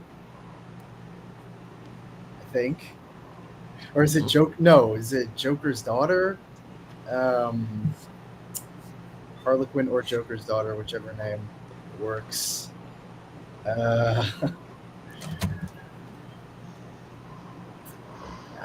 I don't remember. I know that arc. I know it well, but I for the life of me, I can't remember that team. Or there's a chance you're perhaps mixing up media. Does anybody else wish to hazard a guess? Rob is buzzed in. All right, I have like one pair of characters on my mind, but again, I don't know if this is the right team. Mazzy Menos? No. No, No, okay. 'cause You this are is- definitely thinking of Teen Wrong. Titans Go. Yeah, no, this is Roger. from the 2003 run. I know that. The arc is Titans of Tomorrow, where they go to the future and they meet the evil dictator versions of themselves. But I just, is what, I don't know. I'm not getting the point, but is one of them Flamebird? Yes. Okay. Who is Batwoman? Wait, who is Batwoman? Or Flamebird. Flamebird's not Bat. She's not Batwoman, Hey, is she? Yep. Yeah. Oh yeah. Was- Speed it along and ruin it for you and tell you the Okay, remaining yeah. members: Captain Marvel, Freddie Freeman, Flash Bart Allen, Ravager Rose Wilson, and Tara Markov. Okay, that's a little unfair because Bart Allen was technically a double crosser in that story. He was still part of the Titans East team. Or, sorry, not the Titans. He was still part of like the Titans West team, but they didn't know he was secretly working for Cyborg on the East Coast. So, Well, that's why I went with 4 out of 5 originally, and then I dropped it down to 3. because I would have said Bart Allen, but I thought that would have whatever. It's fine. Whatever. All right. All right. So our next question is, Brandon. Well, now that I'm embarrassing myself, let's keep with the Titans and go for Titans 1. Titans number 1. Go Titans. One of the Titans' more famous villains actually has a statue built in Titan's Tower. Who is this character? Glenn. I'm gonna take a guess. Deathstroke. No. No, unfortunately, that is not it. Does Ooh. anybody else wish to hazard a guess? Brandon and then Rob. Brandon, what is your answer? I can think of two possible answers, but in terms of villainy, maybe this one might be better. Jericho? No, that is incorrect. Rob, you've also buzzed in. What is your answer? This might be like a iffy one, but Tara? It is Tara. Ah, Oh, yeah, that would have been the other guess. I wasn't sure if she technically counted as a Teen Titans villain, but at the same time, She's a villain yeah. in a really gross situation. Yeah. All right, Rob. Well, that leaves you with the question choice. I feel better. I took a Titans question from Brandon now, so Going back to redeem the myself. Lanners? Let's go. We Lantern. technically took the Scott Lobdell question, so That's true. So okay, so it's fair. I think we're 2-2 now. So let's give you a chance to get back at me. Lantern lights for 9. Lantern lights for 9. This lantern was chosen by the ring only after 2 opposing rings fused together. Which lantern is this? Oh, Brandon. damn it! Oh, stop second guessing yourself, Rob. is it? Is it? I'm gonna fuck it up, so Rob will probably get it. Is it 2 separate? Is it Baz? It is Simon Baz, Damn it! appearing in Green I do Lantern remember number that. 0, Ah. 2012. See, it's because you said Justice has been opposing rings? restored. Like, wait, opposing. Does that make sense? Opposing. Yeah. That's what made me second guess myself. Because it was Well, Hal it and was Sinestro, Hal right? and Sinestro. Yeah, it was Hal and Sinestro's ring, which were technically the same ring, but because they Don't worry about it. Don't worry about it. Oh! I know. Well, yeah, because Sinestro gave Hal that ring, but it was kind Yeah, of he illusion used first, the and then- rings yeah, programming to duplicate himself. and then they both died in that. They both got Animal? absorbed into the Book of the Black, so they were technically Right. dead. Yeah. Yeah. So it's more like Oh. Hal's ring returning to its source ring, basically. Yeah. All right, Brandon. Well, that leaves it with your choice now, I do believe. Let's do Go Titans 9. So Rob can steal this one from Hey, Josh, reset that buzzer. I need to get them. me. Go Titans, question number 9. This member of the Titans could be called the Black Widow by their snarkier teammates, as they have lost 2 spouses to violence. Which character is this?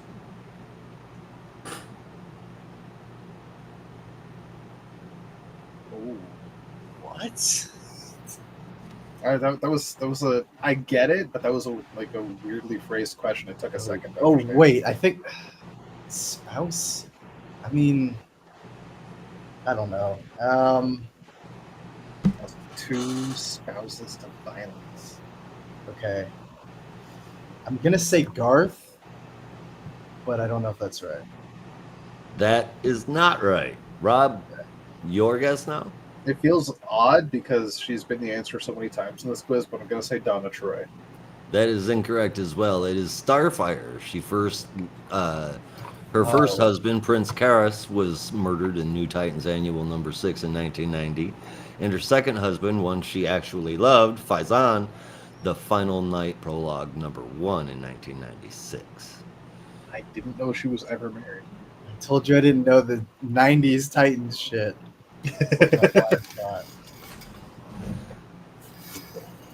There's only one.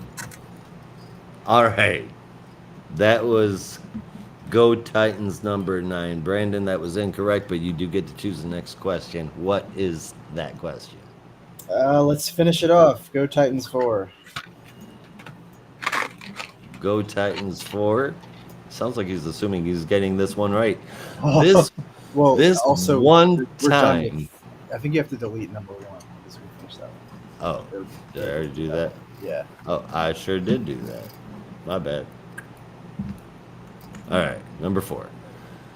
This one-time leader of the Titans was once a member of a cult that focused on someone with very close ties to them.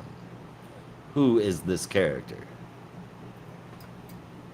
Wait, sorry. Can you say the question again? Sure. This one-time leader of the Titans was once a member of a cult that focused on someone with very close ties to that leader. Who is this character? The phrasing of this question is just throwing. Can you say it one more time? It's like I'm not understanding it at all. Once upon a time, there was a leader of the Titans.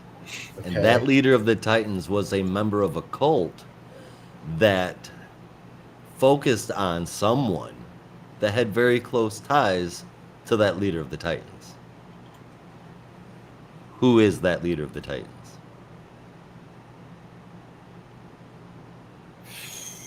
Uh,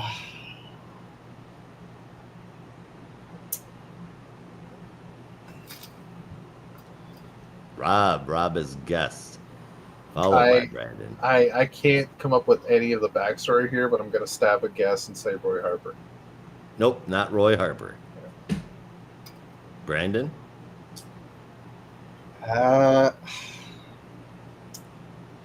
gonna say Raven. That is also incorrect. It was Wonder Girl, Cassie Sandsmark.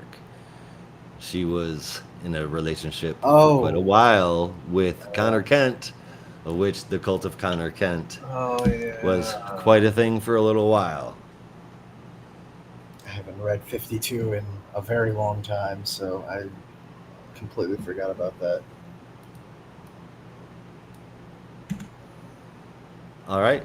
Well, that's 2 in a row that was wrong, if I'm not wrong myself. Rob, would you choose our next question for us? All right, let's do Less than half of the board now. Super Fam for 10. Super Fam 410. Supergirl has had a few different interpretations over the years, including some variations of her origin. In one particular retelling, Kara Zor-El crash lands in Gotham Harbor. She's eventually abducted by Darkseid to lead his female Furies. Prior to that, but after being saved by Batman, she was abducted by another group of people. Who? Brandon. The Amazons. Yep. That is correct. Ah, shit, that's right. Yep, you are right, sir. That was Super Fam number 10.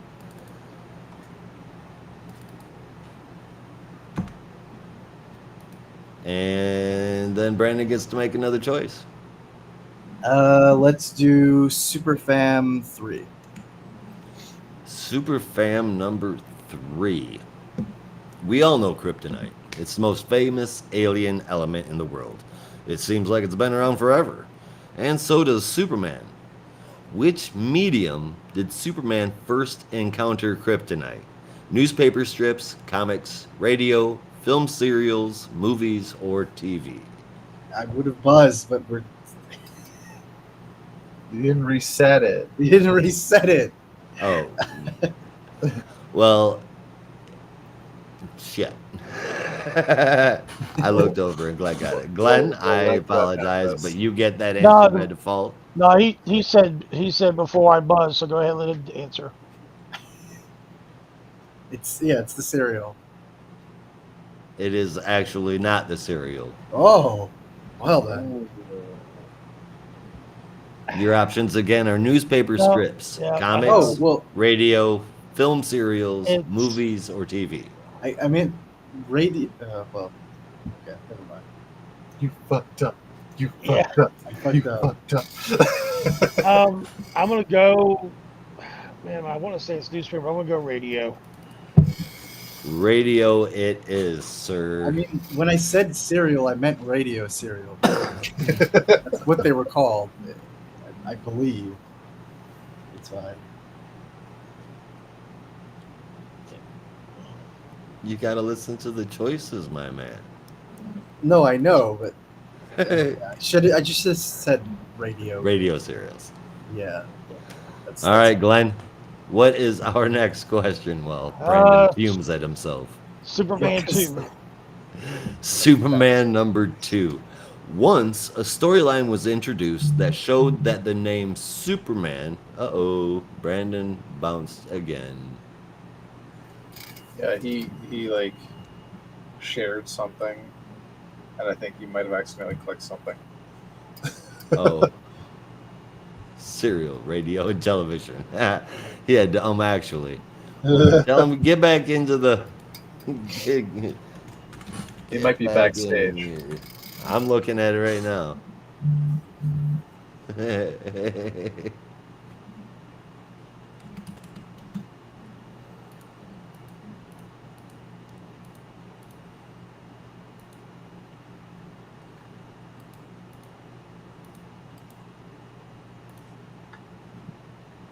Brendan?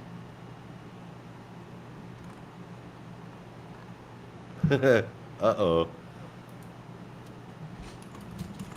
You there, buddy?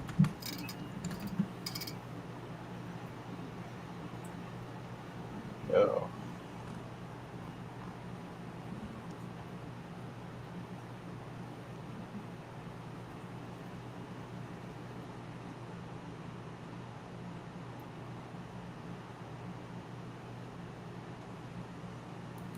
Oh no, what happened?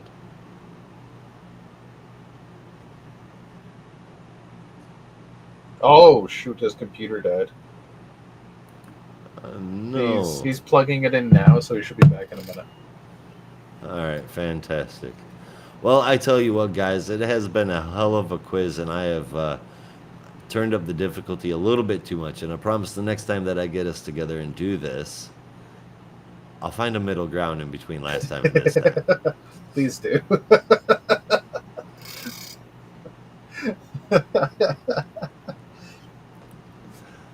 Found that perhaps these questions that I thought were deep cuts, but not too deep of a cut, may have been really, really deep cuts. So Yeah, I'll these make are it a super little deep. easier. Super These deep. are super deep cuts. These are the hidden tracks on the B-sides. Yeah. There are some more. Hopefully, these last few are a little easier. Maybe you just picked the hardest ones right off the bat. Could be.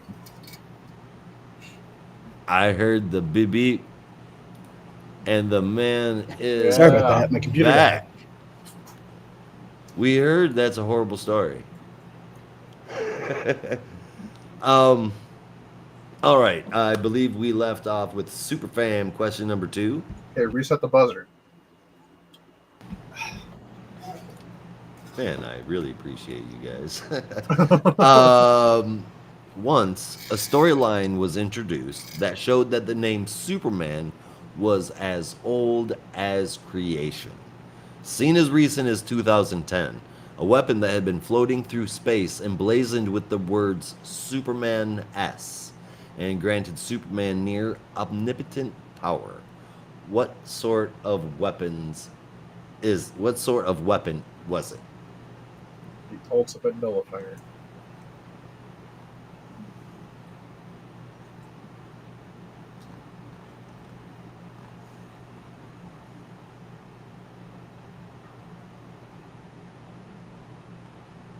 Once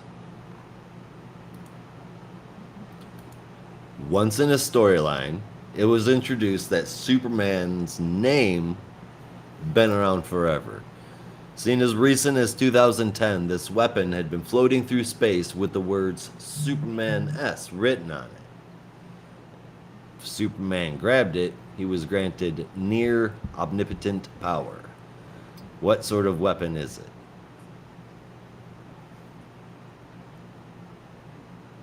Okay, when you say sort of weapon, are you looking for a specific name or just what the weapon is? Well, yeah, like the like name. what the weapon is. Yeah. What sort of weapon is it? Oh, Rob, you have buzzed in. was it a sword? It was a sword. It was the sword of Superman, first appearing in Superman Annual number 10 in 1984, next appearing in Superman Batman number 82 in 2010. I don't know why it seemed like vaguely familiar to me. Probably seen the cover of that annual somewhere. Yeah.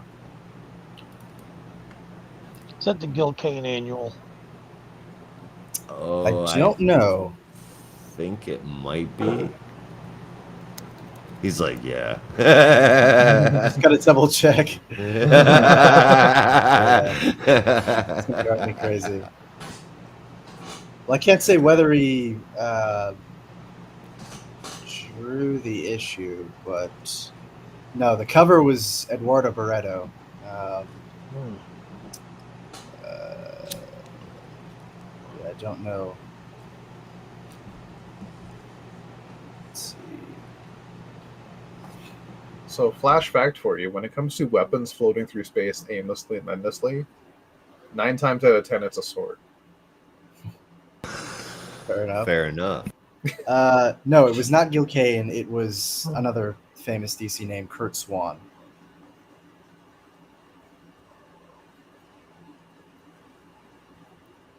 Oh, okay. And that's a flash fact. That's a flash fact. All right. All right. That was Superfam question number 2. But Rob was able to answer that one. Rob, what is our next question? First reset the buzzer. Just want to say. I feel bad, but I just want to make sure reset. we don't have any issues. Don't feel bad. I That'll be the constantly need to be background reminded of producer. everything. It's bane of my existence. Yeah, let's go DC General for 9. The Legion of Superheroes was founded by 3 members using the money they received from R.J. Brand after saving that billionaire's life twice. Who were these 3 founding members? Damn it. Brandon? Cosmic Boy, Lightning Lad, and Saturn Girl. That is correct. You have won the opportunity to choose the next question. Let's go General DC 8. General DC 8. This one is worth 10 points. Reset the buzzer. This guy thinks I've got 3 mice going. I mean, legend has it that Wolfman's original idea for what the DC main universe isn't what ended up in the main product after Crisis on Infinite Earths. While Crisis on Infinite Earths #1 came out in April 1985, Wolfman wasn't able to explore his ideas until 4 years later in a one-shot, Legends of the DC Universe, Crisis on Infinite Earths. On which Earth did this story take place?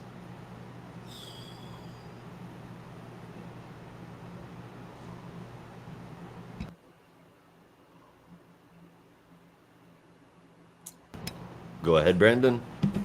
2? Earth 2? No. Yeah. No. I know it did didn't not exist occur on anymore, Earth 2. but I'm just like, I don't know. Fuck it. Would anybody else like to hazard a guess See, here? that's what I'm confused about. So was this stories that took place in the past? Had to be. Because there was Had no to be. multiverse. There Yeah. was only one universe at the time. Mm. Right. So that Prime. this Earth that it took place on was it took the place of what our Earth was. This is what Wolfman wanted the DC main universe to look like. He wanted this to be our Earth. this was referred to as a different planet.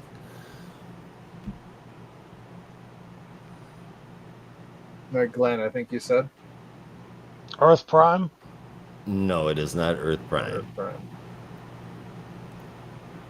Uh, Wait, well, actually, I mean, technically that is correct. Earth 51, right?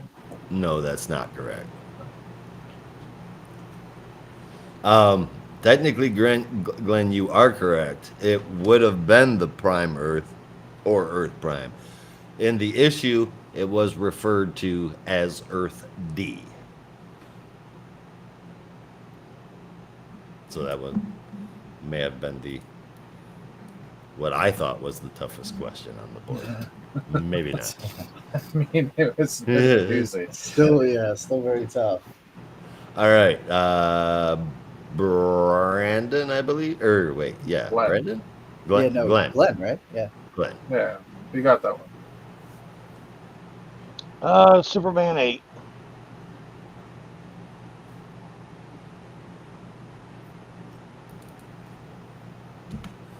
All right. Super fam question number 8.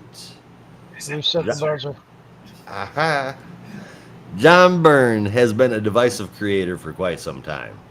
In the late 80s, Byrne famously wrote a controversial action comic story that featured Mr. Miracle. Who else was the main character in that comic? And what was the now infamous plot? I buzzed too soon.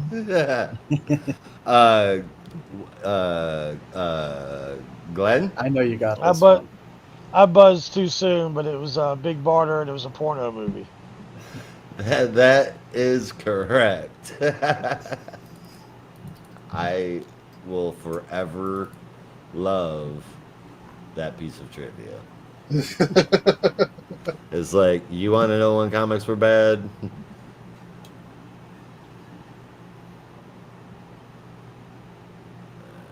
You want me to go ahead and pick? And yes, please, if you wouldn't Yeah. mind. We'll go ahead and finish out Superman. At least I got one question right.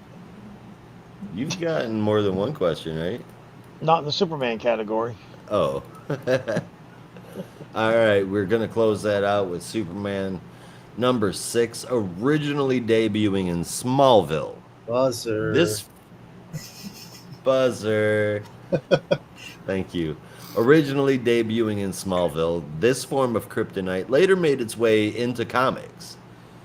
It affects separate the good and bad halves of a Kryptonian. What color kryptonite is this?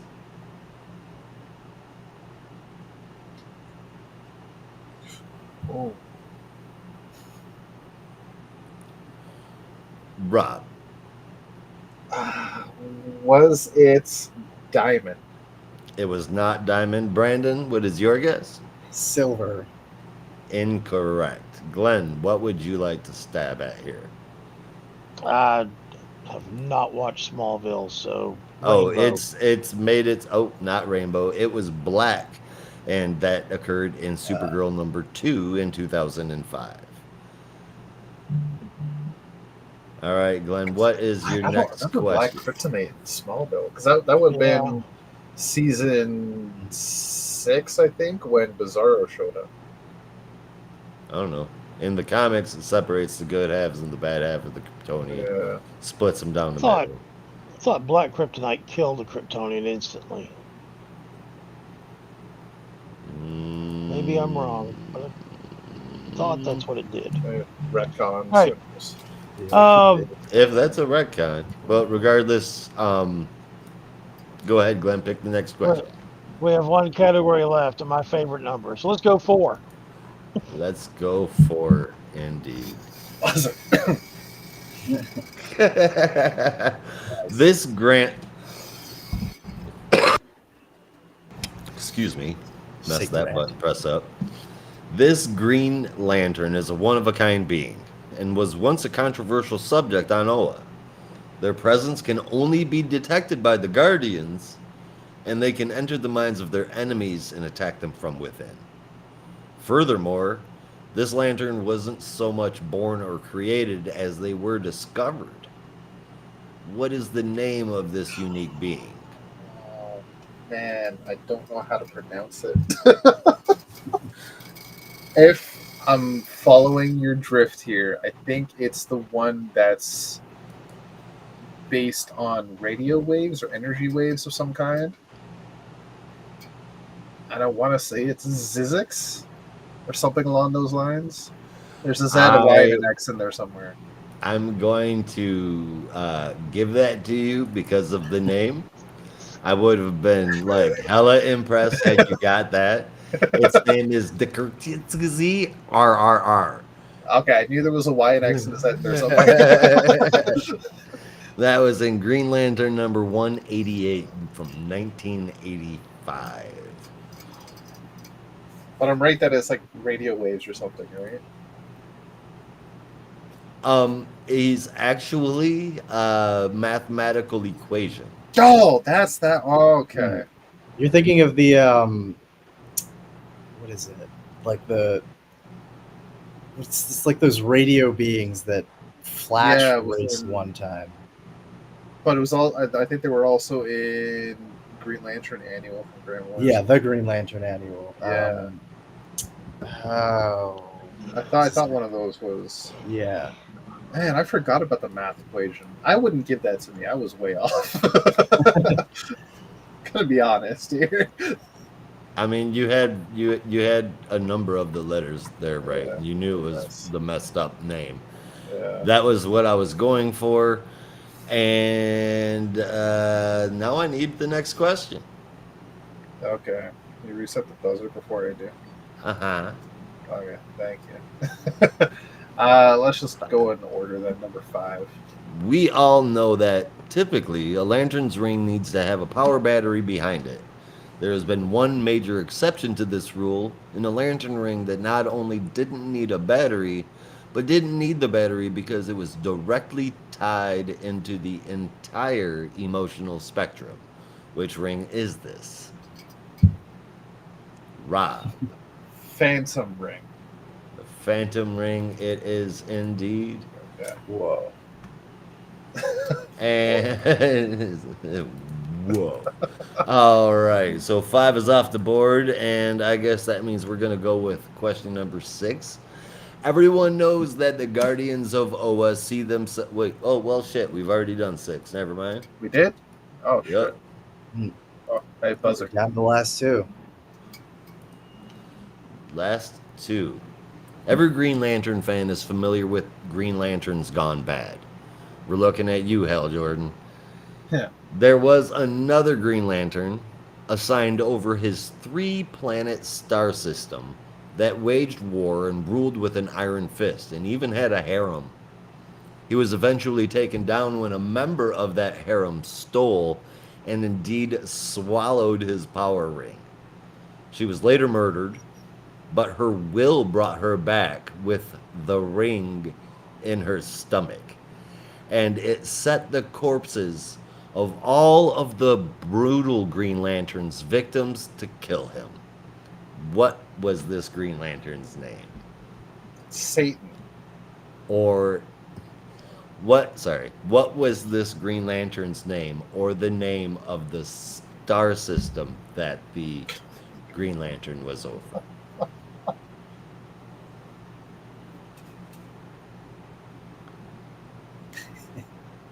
Nobody's buzzing in. I got I'll take a nothing. guess on the star system Orion's belt. I'll say That- Vega. Nope. It was the Green Lantern's name, who was incredibly brutal and quite the warlord, was Arya of the Agri-Somnia star sector. It was never given a number designation. Green Lantern Corps Quarterly number 7 was its first appearance in 1994. I've really got to read Geo Quarterly. I guess so. Fuck. All right, so You asked me a Jack T. Chance question. I got you because I at least read that story the first one. But based Or, on these questions, I haven't been reading DC at all. Your guys' knowledge intimidates me here, so I tried to turn it up. I'll turn it down a little bit next time, I promise. And that leads us to the very last question. All buzzers are reset. This Green Lantern's first appearance actually occurred in an Elseworlds slash what if kind of scenario in the Green Lantern books. Which Green Lantern character debuted this way? I was thinking you'd give us a little more information. Yeah. I'm gonna guess. Brandon, go ahead and guess. Bat Lantern. Okay, let me. I will reset this and just so I specify this. This popular Green Lantern's first appearance actually occurred in an Elseworlds what if kind of scenario in the Green Lantern books. Which Green Lantern character debuted this way? It's a major Green Lantern character. Green Lantern character. Brandon. Joe Mullane. No, not Joe Mullane. Nope, was not Joe Mullane.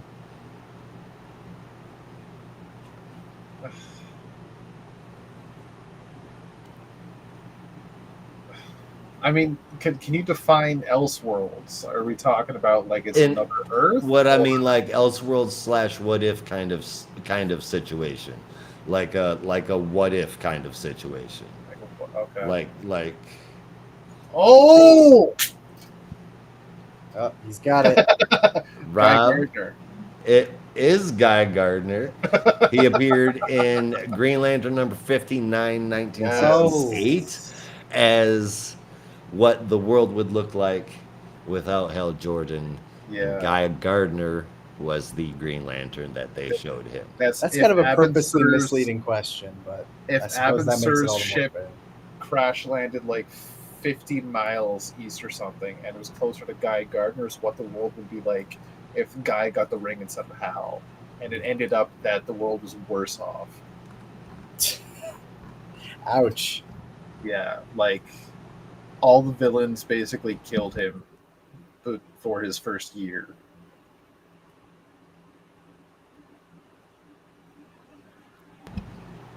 Fun times. Yeah. Fun times for. How'd we do? How did you do? What an excellent question.